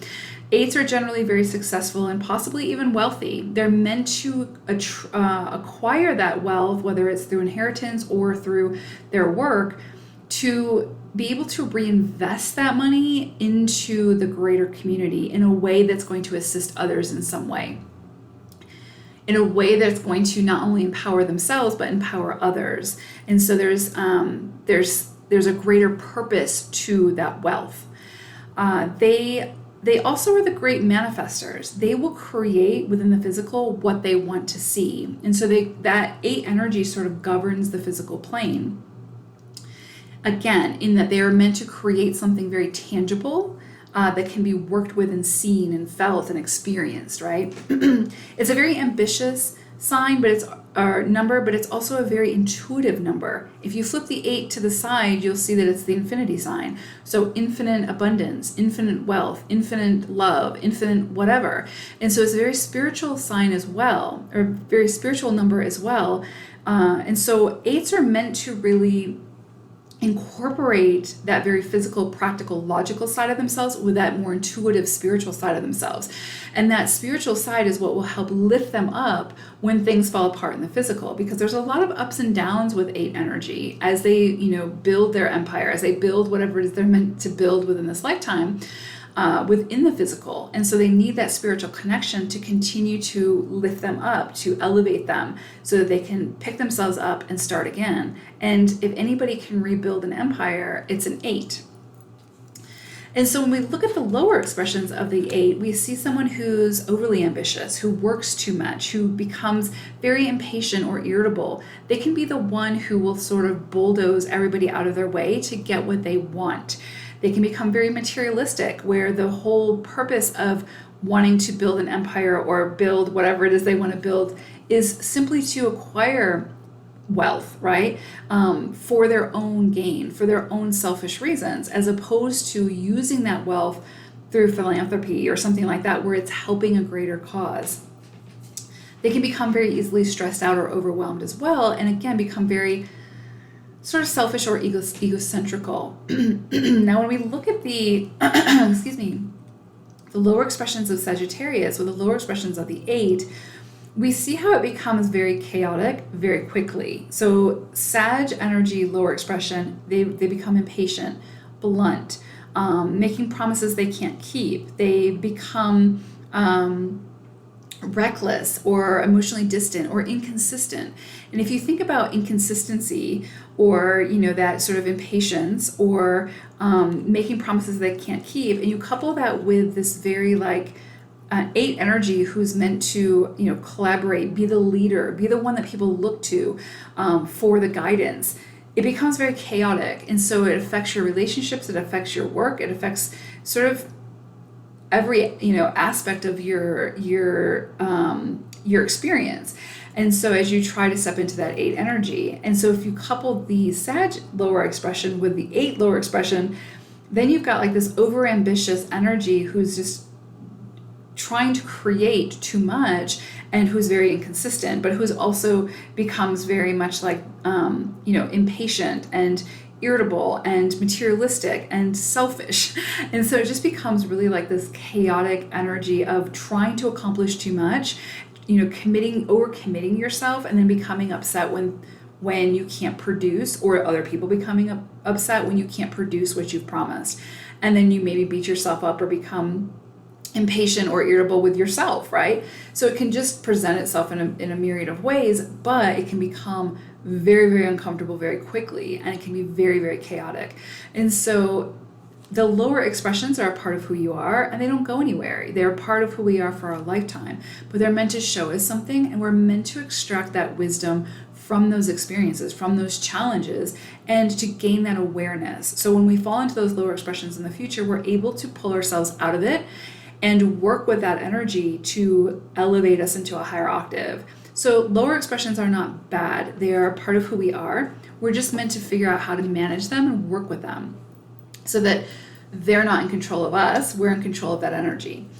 Now, in the higher expressions, Sag energy and 8 energy is really complementary, beautiful energy. Sag brings the fun, playful energy to the more practical, logical energy of the 8, who, 8 energy, if it's too practical, too grounded, too driven, can become the workaholic who just has no joy in their life. It all becomes about, succeeding and excelling and building, or whatever the case may be. And it can push you into an extreme. So that Sag energy, that fire energy, the freedom lovers who like to explore, to have their freedom, the very optimistic energy, the good sense of humor, and that spontaneous and fun energy just brings so much lightness to the whole that it really assists you. And again, being this leader that people are drawn to, that people will listen to, and that people want to be a part of whatever it is that you're creating. So it's actually, again, very, very complementary energy in its highest expression. In its lower expression, it becomes very chaotic, very confusing energy. And so that can feel very challenging for the 8, who needs to be very focused in whatever it is that it's trying to work on or achieve, or whatever the case may be. But I love Sag energy in its higher expression, and the sort of fun, creative energy it brings to the table, because that really assists the 8 in sort of having an open mind and being more expansive in its thought processes for what it wants to create and how it wants to create it, and what that looks like. And it's just very, very fun, but practical, focused energy in its highest expression. So again, I hope that this was helpful in kind of highlighting the higher and lower expressions, so you kind of know what you're working with. Now again, it's going to present itself different for every single person. This is just a general overview, but it kind of helps to understand, like, okay, this is, if I'm feeling incredibly impatient, or I'm, making promises I can't possibly keep, maybe I'm in my lower expression of Sag, or maybe I'm in my lower, if I'm just overly working or overly ambitious and just burning myself out, maybe I am in my lower expression of my 8, and I need to incorporate more of my Sag energy, that childlike, playful, freedom lover, optimistic energy, and find your balance. So overall, very beautiful energy to work with. I hope that this was helpful. Thank you so much for listening. Take care. Capricorn, if you are a Capricorn sun, moon, or rising, and you are also a life path number 8, then this reading is for you. We're going to take a look at the higher and the lower expressions of Capricorn and the 8, so you can see how these energies sort of work together, as well as how they can work against each other and create some challenges. So Capricorn is an earth element. When we look at the higher expressions of Capricorn, we see somebody who's very ambitious, who is very persistent in their dedication towards their goals. They're practical, they're disciplined, they're highly sensitive as well. Capricorns are, when they're in their higher expression, very responsible. They're self-disciplined. They don't need to be micromanaged. They're patient, they are organized, they're wise. They can also be very reliable, creative, and loyal. Now, when we see the lower expressions of Capricorn, we see somebody who can be cynical, selfish, unforgiving, the perfectionist. They can be egotistical. They can sort of be a loner. They can be overly cautious and unwilling to take risks. They can be pessimistic and rarely satisfied, meaning that nothing is ever good enough. They have to continue to overachieve type thing. Now, what's interesting is when we look at the 8 energy, the astrological connection to the 8 energy is actually Capricorn energy. So you're going to see just incredible similarities between the traits of the Capricorn energy and the 8 energy. And so obviously these energies are going to work very well together. However, they're also going to work against each other pretty strongly as well, and we'll get into that. So the 8 energy is a very extroverted energy. Again, its astrological connection is that of Capricorn, and it's also an earth element. So again, we're already walking into the game with a ton of earth energy. The positive traits of the 8 we see, again, very similar to Capricorn energy, executive and leadership qualities. These are often the people who, move up the ladder kind of quickly. They are the ones who are always getting the promotions. They become like the managers, the CEOs, the owner of a company. They can be the entrepreneurs. They're those people who are not going to sort of settle for anything less than something sort of larger than life, like being in a leadership role in some capacity.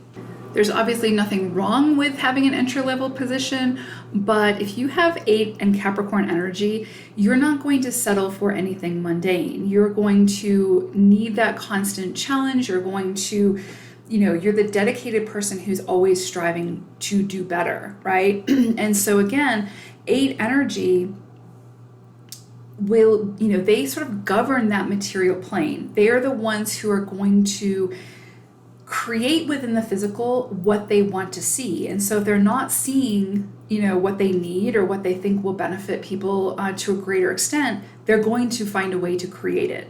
And when you couple that with Capricorn energy, you've got that ambition and that drive and that sort of staying power to see it through to the end. And so again, these people tend to have incredible sort of leadership capabilities, and people generally are drawn to work with them because they're so capable, right? It's sort of like an innate gift.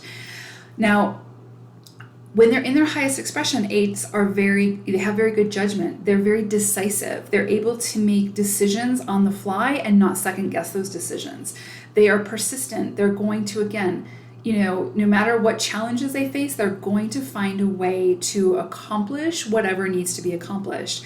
They're very hardworking. They tend to be very successful and very wealthy as a sort of indirect proportion to the effort that they put forth, right? So it's like, they could have an inheritance, which brings in that wealth. But typically when we see 8 energy, they are so driven to build whatever it is that they're trying to build within the physical that they need that wealth to sort of reinvest that wealth to create something bigger and better, right? So it's kind of like that wealth serves a greater purpose than simply to, afford that person, a big house and 12 cars. It's more about what that wealth can do for the greater community. And so when you're in your highest expression as an 8, you may see money coming to you. And now when we talk about wealth, like being, wealthy, people automatically assume, earned income or something like that. But this could be like funding you receive for the business. This could be inheritance. This could be, money finding its way to you, or resources finding their way to you to assist you in creating what it is your soul wanted to create in this lifetime, right? And so even if it's like a family situation, if you inherit money and you become like, you want to have a family, and so you dedicate yourself to raising that family, you become the stay-at-home parent, you can still go into philanthropy. You can use that money and those resources in ways that better the community, that better, other people's lives as well as your own, right? And so that money becomes a sense or a source of power, which in this lifetime on this planet, in this physical plane, money is a source of power, right? And so 8s sort of govern that energy. And so it's what they do with it that's going to make the difference, right? So we'll get into the lower aspects or the lower traits of the 8, and we can see how using that money for personal gain only can cause a lot of challenges. But typically with 8s, we see a lot of success associated with that energy. We see a lot of wealth associated with that energy. Again, whether it's earned or it's resources or funding coming in from an outside source to assist. We also see 8 energy as the manifesting energy. Again, they are going to take the action to create what it is they want to see within this lifetime. That's, not already here, or that can serve others in a way that not only empowers the 8 themselves, but also those around them, right? The greater community. It's a very powerful energy.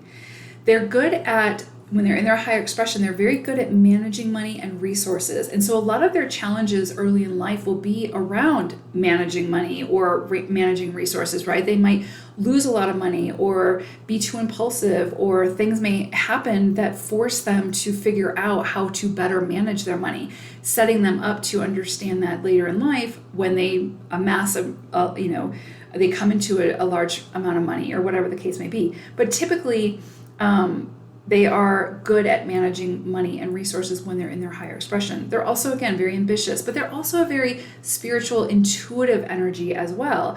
8s, again, they sort of govern that physical plane, and they are meant to build something within the physical that serves a bigger purpose. But they also have this incredible sort of connection to the ethereal, to their intuitive side, to their higher consciousness. And they need that spiritual connection to help lift them up when things in the physical fall apart, right? So that when things fall apart within the physical, they don't, lose that sense of direction. They don't completely fall apart. They simply wipe themselves up, off, stand up and try again and reinvent themselves. perfect example of this is Martha Stewart. She also is an 8, I believe, and she created this huge empire and then lost it through what you could call sort of being in a lower expression of the 8 energy. She lost her wealth, but then came back to reinvent herself and create another, something bigger and better. So again, that is the power of the 8. And you need that sort of soul connection, that ethereal connection to help lift you up and carry you through in those times when on the physical plane, things are sort of falling apart, right? Because it's through those experiences that you learn how to not only build an empire or build, something that's going to empower others as well as yourself, but to maintain it and to, build something that's going to last the test of time.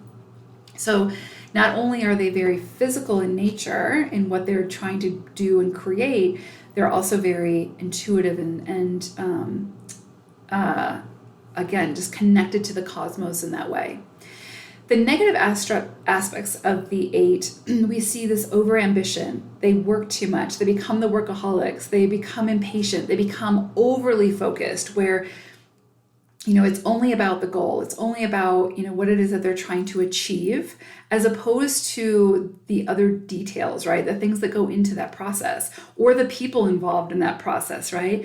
They become impatient, irritable. They can become the bully who will just bulldoze people, whether they intend to or not, out of the way to get to their destination or to get to the top, right? They can become selfish and egocentrical. They can be very materialistic. And so again, if you acquire this mass amount of wealth, whether it's through inheritance, funding, through, just in becoming independently wealthy, whatever the case may be, if your motives for doing it as an 8 are for selfish gain only, then you will face a tremendous amount of challenges around those resources, around that money. Because again, as an 8, it's almost like sort of destined that you use that money for a greater cause, for a greater good, right? Not entirely, like they're not, the universe isn't saying like you have to, live, paycheck to paycheck and give the rest of the money away type thing. You can definitely have your big house and your 12 cars.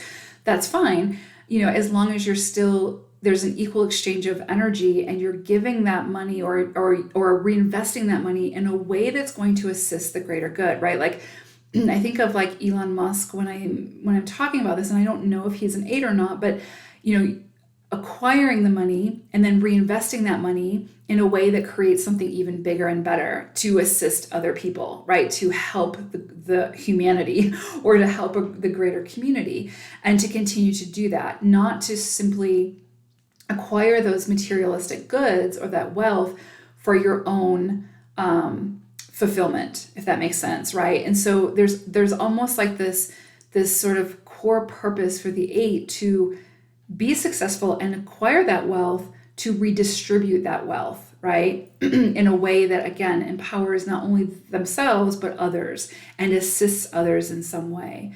And so in the lower expression, we see that very materialistic energy where it's like that person's going to do whatever they need to do to get ahead, to acquire that wealth, to, live high on the hog, so to speak, without redistributing that in any way. And typically what you see is they face some tremendous challenges around that when that happens.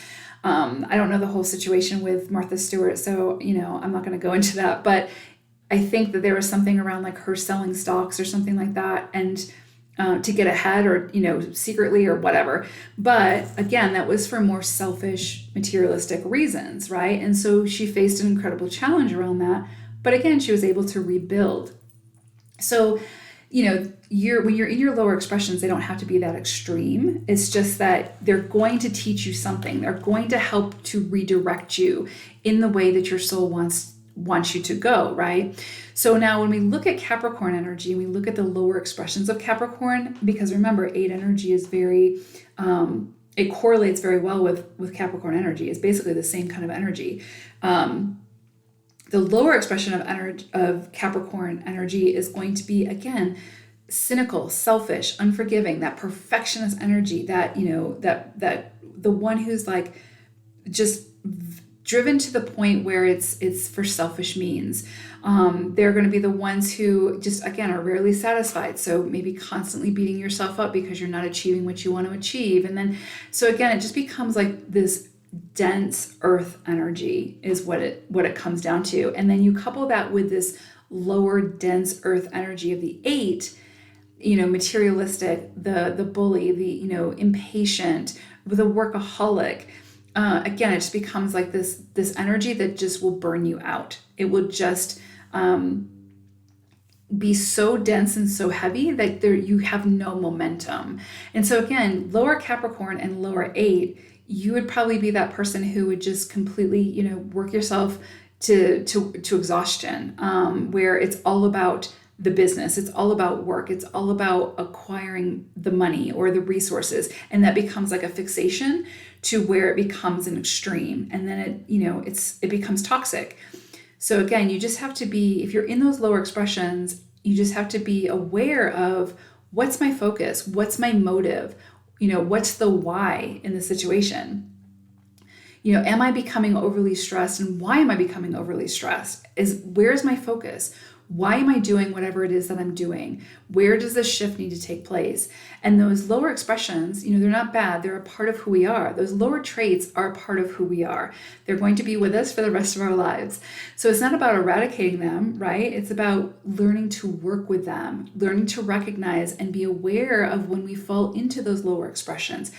Are we becoming the workaholic? Are we too overly focused? Are we becoming too materialistic where the gains are simply for our own selfish reasons and not only to make ourselves comfortable, but, to make other people comfortable is or to assist in some way is the ultimate goal, right? And so it's like if we're just in a situation where we just want to make money so that we're good, right? We can have those 12 houses and 500 cars or whatever the case may be, and again, there's nothing wrong with money or materialistic goods. It's how you use that energy and how you work with that energy. And again, as an 8, you're meant to redistribute in a way that assists others and empowers others in a very strong way. And so again, lower Capricorn, lower 8 is going to feel very heavy. It's going to feel very dense. It's going to feel again, just you get overworked and you feel overburdened, or you just feel like you just have your eye on the prize, but you can't get there, or you get there and you abuse that power, right? You abuse whatever that is,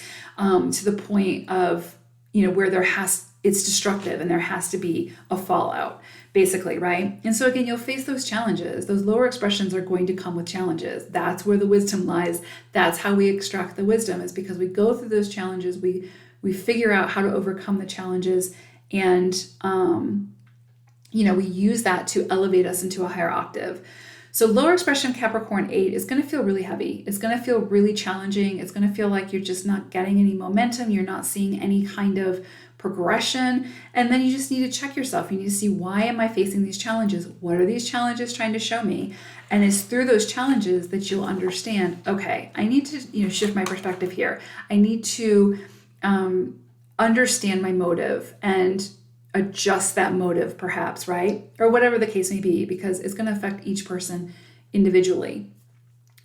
Now, when we look at the higher expressions of Capricorn, obviously you can see how these would work very, very well together because they're one and the same. You've got, you basically have got this combination of similar energy that's just compounded, right? So that you've got that ambitious, persistent, practical, disciplined, very responsible, patient, organized, wise, reliable, creative, loyal energy of Capricorn that is just really complementing that very similar energies of the 8. If you came here with Capricorn, Sun, Moon, or Rising, as well as an 8 energy, I would say, no doubt about it, you are meant to, achieve great things, like achieve great heights in career, in your presence in the world, in sort of, again, what you achieve. Your soul, it's, there's a method to the madness. It came here with these very disciplined energies to assist you in being focused, to assist you in achieving what it is that your soul wanted to achieve in this lifetime. And so again, Very, very complementary energy. Now, again, even in its highest expression, with Capricorn and 8 energy, there is always the risk of becoming the workaholic, of becoming the perfectionist, of becoming overly ambitious, right? Like, I think if you've got, especially if you have a lot of Capricorn energy and you're an 8, I think you're going to be constantly walking a fine line of falling into an extreme and being able to find your center to where you can use all of this incredibly, strong, powerful energy to your advantage, as opposed to falling into an extreme where it starts working against you. So even in your higher expressions, you have the possibility of things becoming a little too grounded or too practical. And so you just have to continue to make sure that you're not losing sight of that spiritual side of yourself, that you're continuing to follow your intuition, get those downloads, stay connected spiritually. So if things don't pan out in the material, which, there always is the possibility of things not working out or major challenges coming about, you have that spiritual side of yourself that you can pull, look to and pull from, to get you through it and to see you through it. So again, even in its highest expression, the Capricorn 8 energy can feel a little dense and can sort of push you to be overly ambitious, where that just becomes your entire focus. So again, if you're somebody who is only focused on the business or what you're achieving or what you're not achieving or whatever the case may be, but it's to the extreme, you're probably falling within one of your lower expressions, and it's going to trip you up. You're going to face challenges around that, which isn't a bad thing, but it's going to teach you something. It's going to show you something. There's a lesson to be learned there. And that lesson, that wisdom, will assist you in getting to your higher octave and then finding ways to maintain that energy. So powerful energy. If you've got Capricorn, Sun, Moon, or Rising, and you're an 8, you definitely came here to achieve something. Definitely. You are somebody that I would want working for me. You're somebody I would want, I would probably go to for, expertise, for your advice. When you're in your higher expression, for sure. I would, yeah. So awesome energy if your soul chose Capricorn and 8 energy in this lifetime. But also, again, it's challenging if you're in those lower expressions, but that's okay. Your soul signed up for a reason. There's something there for you to learn. So I hope this was helpful. Thank you so much for listening. Take care, everyone. Aquarius, if you are Aquarius, Sun, Moon, or Rising, and you are also life path number 8, then this reading is for you. We're going to take a look at the higher and the lower expressions of both Aquarius and the 8 energy to see how these energies complement one another, as well as how they can work against each other and create some challenges. So Aquarius is an air element. When we look at the higher expressions of Aquarius, we see they're very adaptable to change. They tend to be more esoteric or specialized in the ethereal, or thinking outside the box. They're smart, they're creative, they typically are friendly. They can be very independent and independent thinkers. They're free-spirited and unconventional in their actions and their thinking. They're honest and devoted. They can be positive with a very optimistic outlook. They're very passionate, reliable. They can be mysterious, right? Again, they're unconventional. They often think outside the box. They're the freedom seekers. They want freedom of creation, of creativity, freedom of expression. They don't want to feel confined or tied down. The lower expression of Aquarius, we see sort of a short attention span, lack of focus, lack of empathy. They can be unpredictable. They can be stubborn. They can be an extremist. You can often find them to be aloof or pessimistic.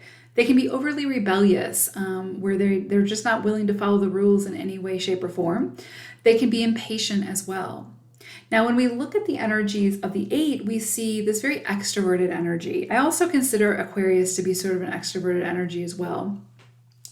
But the 8 energy is more associated with sort of the traits of Capricorn, although to some extent Aquarius as well. So you're going to see some similarities.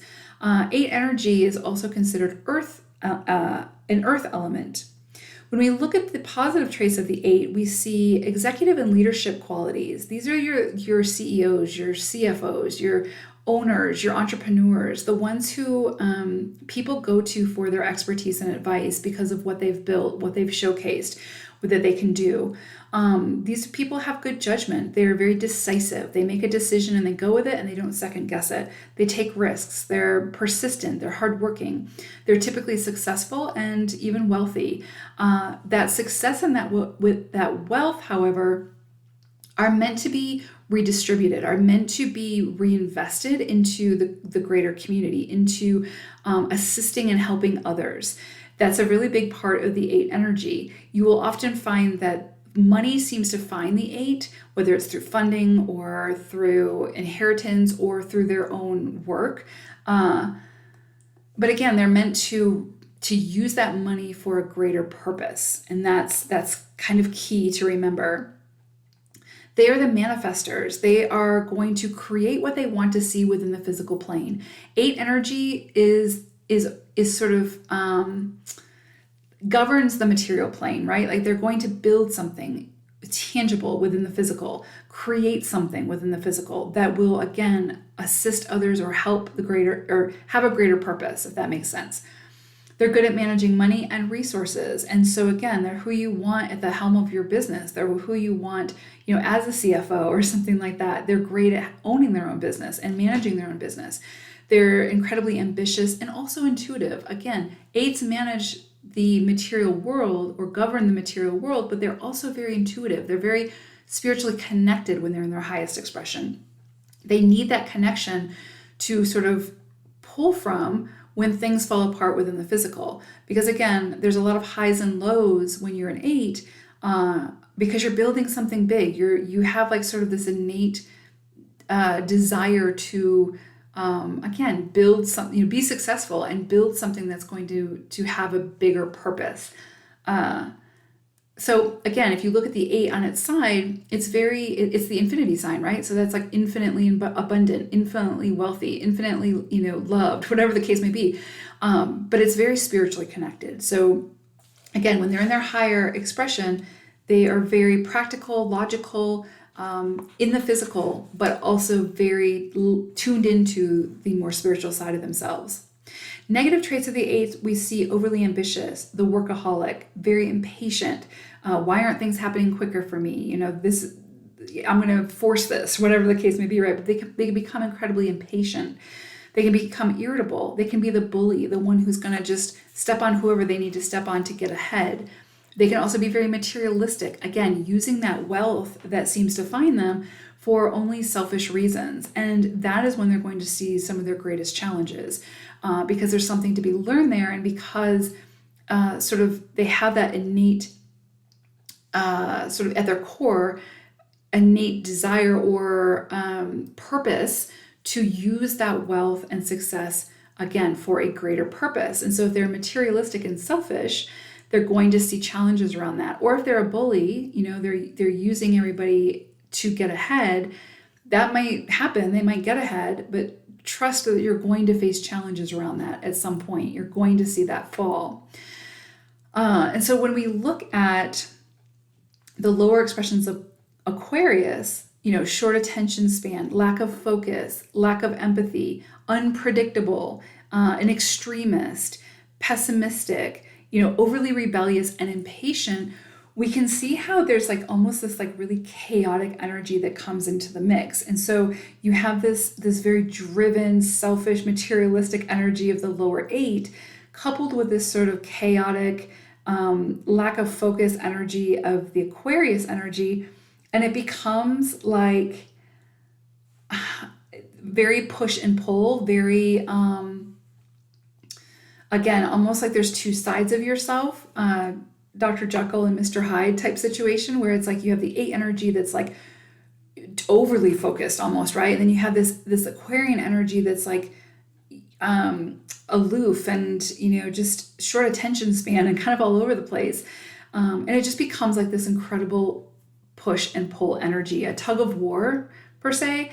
And that can be incredibly uncomfortable for an 8, right? Especially, or an Aquarian, however you want to look at it. But it can be incredibly uncomfortable, and it can feel like there's two sides of yourself that you can't get to sort of coagulate, right? Like come together, to mesh, to work together. And so again, this is where you're going to see your biggest challenges. This is where you're going to see things sort of fall apart.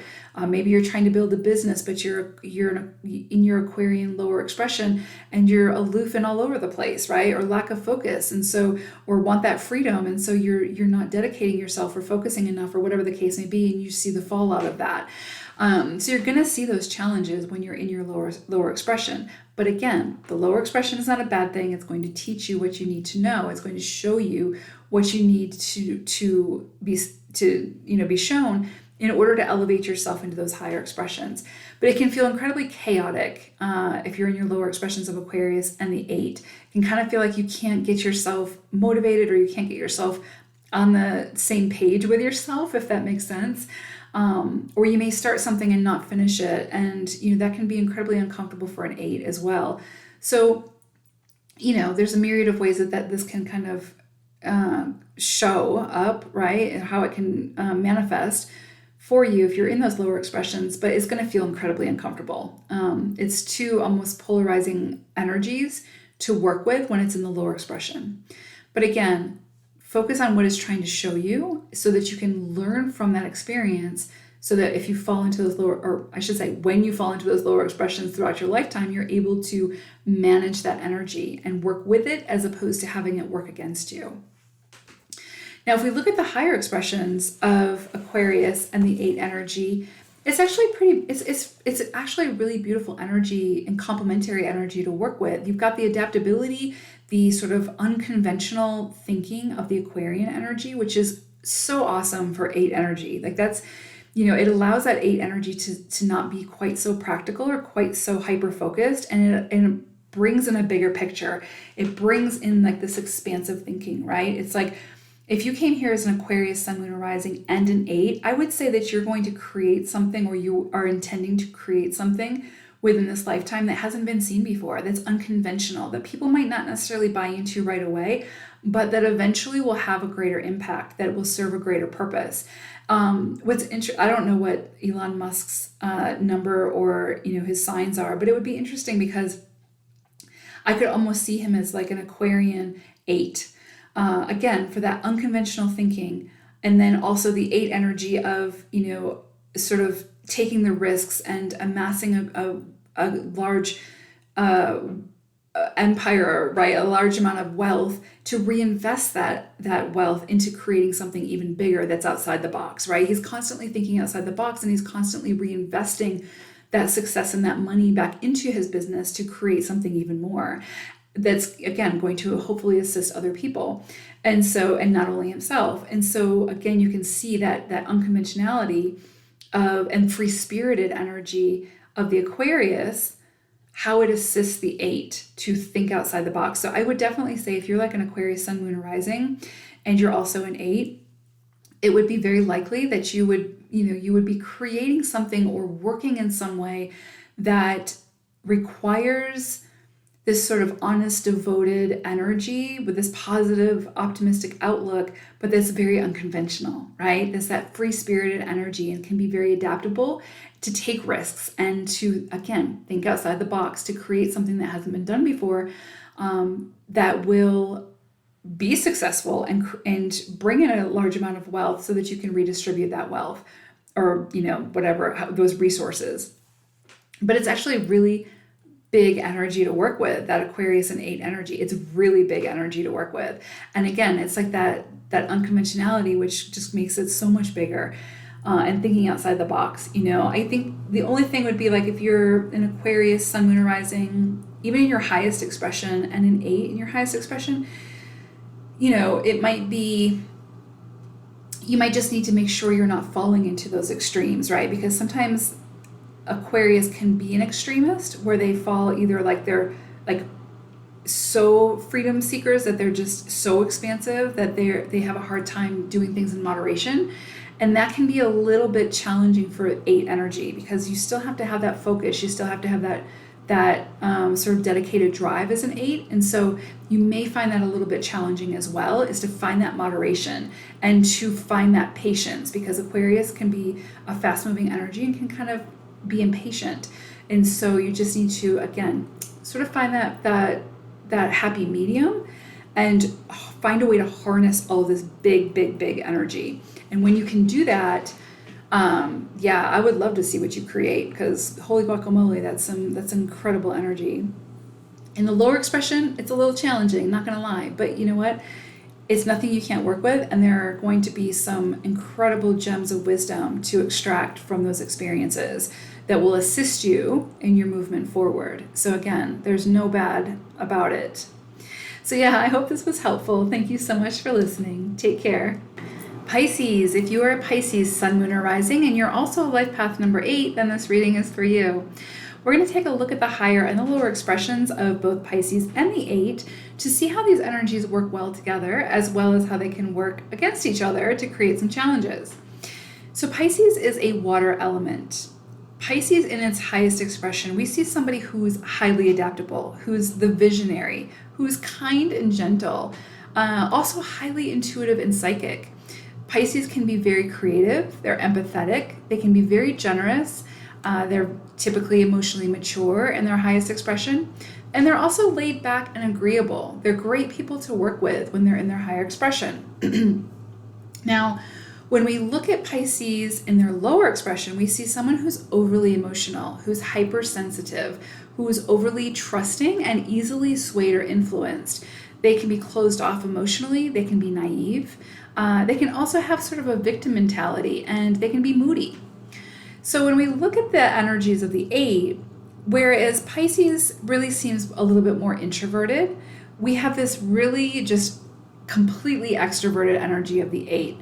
8s are meant to be seen, heard, and experienced in this lifetime. And so you may already, if you have Pisces, sun, moon, or rising, and you're an 8, you may already sort of feel sort of like this tug of war within yourself, because you've got that sort of more deeper, more introverted energy of the Piscean energy, coupled with that sort of sun energy of the 8 that's just larger than life, right? So 8 energy, again, is extroverted, but it's very similar in traits to Capricorn energy. So it's also considered an earth element. And when we look at the positive traits of the 8, we see someone who's got incredible executive and leadership qualities. This is the person who's going to be the CEO, the manager, someone who gets, a tremendous amount of promotions, someone who climbs the ladder quite easily through their dedication and their work. They have got, that innate sort of ability to find themselves in sort of some kind of leadership role, right? They typically have good judgment. They can be decisive. They make a decision and they go with it without second guessing it. They are persistent, hardworking. They can be incredibly successful and wealthy. The wealth seems to find them, whether it's through an inheritance or funding or through their own, they become independently wealthy through their own work or whatever the case may be. But the piece that's important to remember about 8 energy is that wealth and that success is meant to be redistributed. It's meant to be shared with sort of the greater community, with the world, whatever. It's not success and wealth for selfish reasons, right? And if that, of course, that can happen. But those there would be challenges associated with that if that happens, right? So basically that success and that wealth, it's not guaranteed, but it's definitely an aspect of the 8 energy that they are meant to attract that in this lifetime and redistribute it in some way, right? Now, if you don't have like a business, or if you don't work, or whatever, you can still step into your 8 energy. You would potentially be someone who would be the leader within your family or within the community or something like that through volunteering or philanthropy or whatever the case may be. But you fall into that leadership role, and if you were to come into money in some way, it's meant to be redistributed in a way that assists not only you but others as well. And so I think that's really important to remember. 8s are the manifestors. They are going to create within the physical whatever it is that they want to see, right? Whatever's lacking, whatever needs to be sort of built or created. And so they're considered the manifestors. they sort of govern the material plane, but they're also very connected to their spiritual side. There's a very spiritual side to eights. If you flip an eight to its side, it's the infinity sign, right? So infinite abundance, infinite love, infinite wealth, whatever, infinite whatever, right? So it's a very spiritual number as well. And so that's where we can also see that Piscean energy come in very, very strongly with its intuitive psychic energy. It's very important for eights to maintain a connection to their spiritual side, because when things fall apart within the physical, as they always do, right, for anyone, they have to have that sort of spiritual connection to help pull them up out of it, so that they can rebuild, so that they can, change direction without it completely derailing them. They're good at managing money and resources, so that you will often see an 8 be a CFO or something like that, or again, an entrepreneur, someone who's going to be managing money or resources for more than just themselves. They're typically very good at that when they're in their higher expression. They can be very ambitious as well, obviously. They're sort of come out of the womb with this feeling of like, I need to do something big in this lifetime. And with great power comes great responsibility, right? And so they have a very ambitious energy about them. Negative traits of the 8, we see somebody, again, who's overly ambitious, right? So it's like they work too much. They're the workaholic. They become impatient. Things aren't happening quick enough. They can become irritable because things aren't working out the way they want them to work out. They can be the bully. They can be the ones who sort of bulldoze everybody out of their way to get to the destination, to achieve the goal, to get that promotion, or whatever the case may be. Which of course they'll face challenges around that, but they can become the bully. They can become very selfish or egocentrical. They can also become very materialistic, and that's really important because, again, such a key aspect of 8 energy is to build in the physical something tangible that will assist others, but then, and potentially to amass great wealth, but to use that wealth in a way that in a way that has a bigger purpose, right? So again, to redistribute the wealth, to reinvest the wealth into something that's going to create something bigger and better, to empower and assist other people, right? As well as themselves.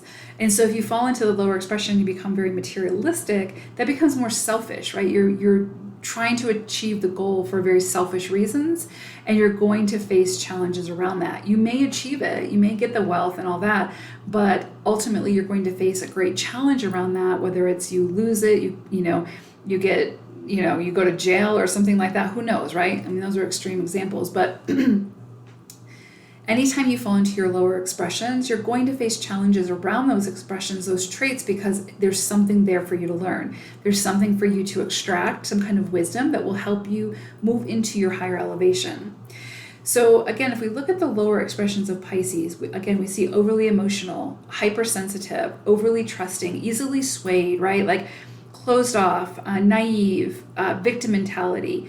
And so it's sort of like wounded feminine energy, and then you have like the sort of the wounded masculine energy of the lower 8. So you have these really like lower, like chaotic, polarizing energies sort of circulating within you. You see what I'm saying? So Pisces is, again, that sort of wounded, the lower expression of Pisces is that sort of wounded feminine energy coming up against and clashing against the lower 8 energy of that wounded masculine energy. So again, it's like this sort of being at war with yourself if you're in your lower expressions. And so you would feel, and it would feel incredibly uncomfortable and challenging, because again, you've got like this more introverted, softer but wounded feminine energy, right, coming up against that more harsh, active,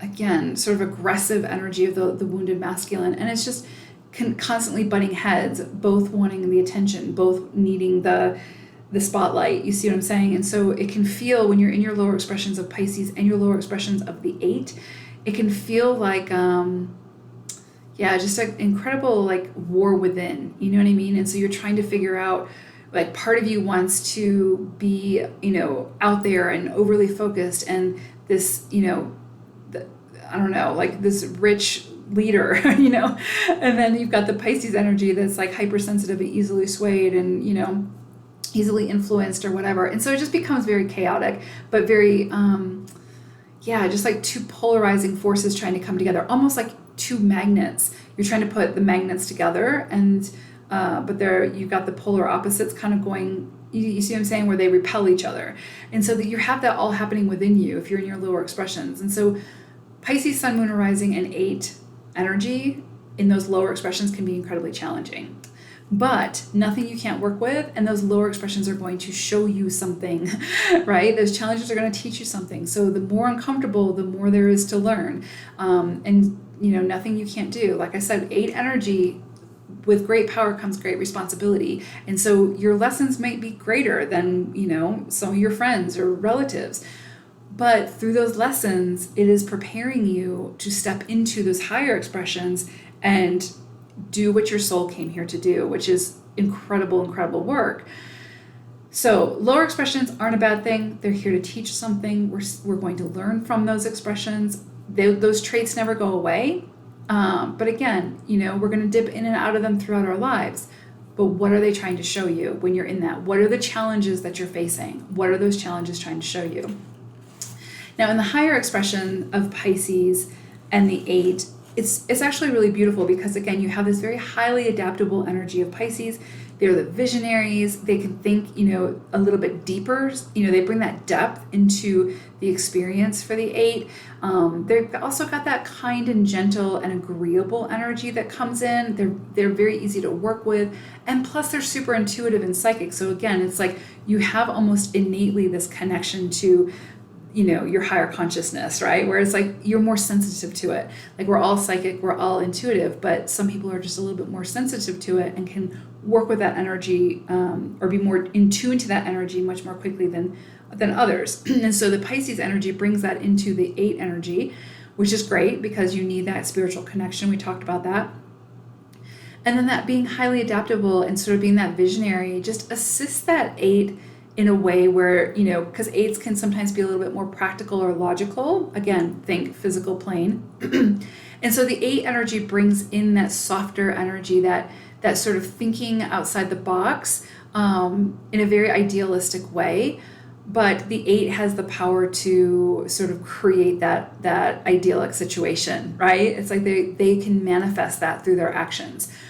So the Pisces energy, again, just being so highly intuitive, highly creative, and then that's so empathetic, right? They have that really that empathy and that generosity. So it really brings the emotion into the situation, right? And so, for 8s who are Pisces as well, there might be something where you are, in a business where maybe you create a business where you are psychic and you help other psychics, learn their tools or whatever the case may be, right?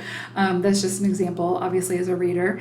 I'm going to come up with that. But, just something where it's like you're building something that's going to assist other people, but you're also, thinking in a softer tone with that Piscean energy, that very visionary, highly adaptable energy. Because again, the 8 can struggle with sort of being too practical, being too logical, being too hyper-focused. And I think the Pisces energy sort of softens that a little bit to where it's like it just broadens the horizon and the scope of sort of the lens that the 8 is looking through, right? So again, if your soul came here, Pisces, Sun, Moon, or Rising, and an 8, I feel like it's very complementary energy. Like if you can balance it out, it's like balancing out your inner divine feminine, divine masculine energies. But for you all, it's very prominent. Like you have very prominent divine feminine energies of the Piscean energy, and then very prominent masculine energy, a divine masculine energy of the 8. And we have that anyway naturally as is, souls having this human experience. But for you all, I think it's going to be a little bit more intensified. So, but if you can get those energies to work together, right, to support one another in some way in your highest expressions or higher expressions, I think you're going to find that these energies complement each other very well. And potentially what you would create or build within this lifetime would be something that would really showcase those energies in balance, right? So ultimately, what I'm trying to get at is Pisces energy, highest expression, and 8 energy, highest expression, is really complementary, beautiful energy. It's very sort of, it's polar opposite energy in a sense, right? But if you can find a way to bring it together, to use those traits of the Piscean energy and those traits of the 8 energy to work together, then what you can create is actually really beautiful. It's a very highly sensitive, highly intuitive, hardworking energy that's just, yeah, it's beautiful. So, but again, those lower expressions, that's going to be challenging. That's going to be incredibly challenging. And I think that you're probably going to feel, like I said, like you're a magnet, that you're trying to put the same sides together type thing, and they're just repelling each other. So that can be a little challenging, but again, what is the challenge trying to show you? What are you meant to learn? So I hope that this was helpful. Thank you so much for listening. Take care, everyone. Bye for now.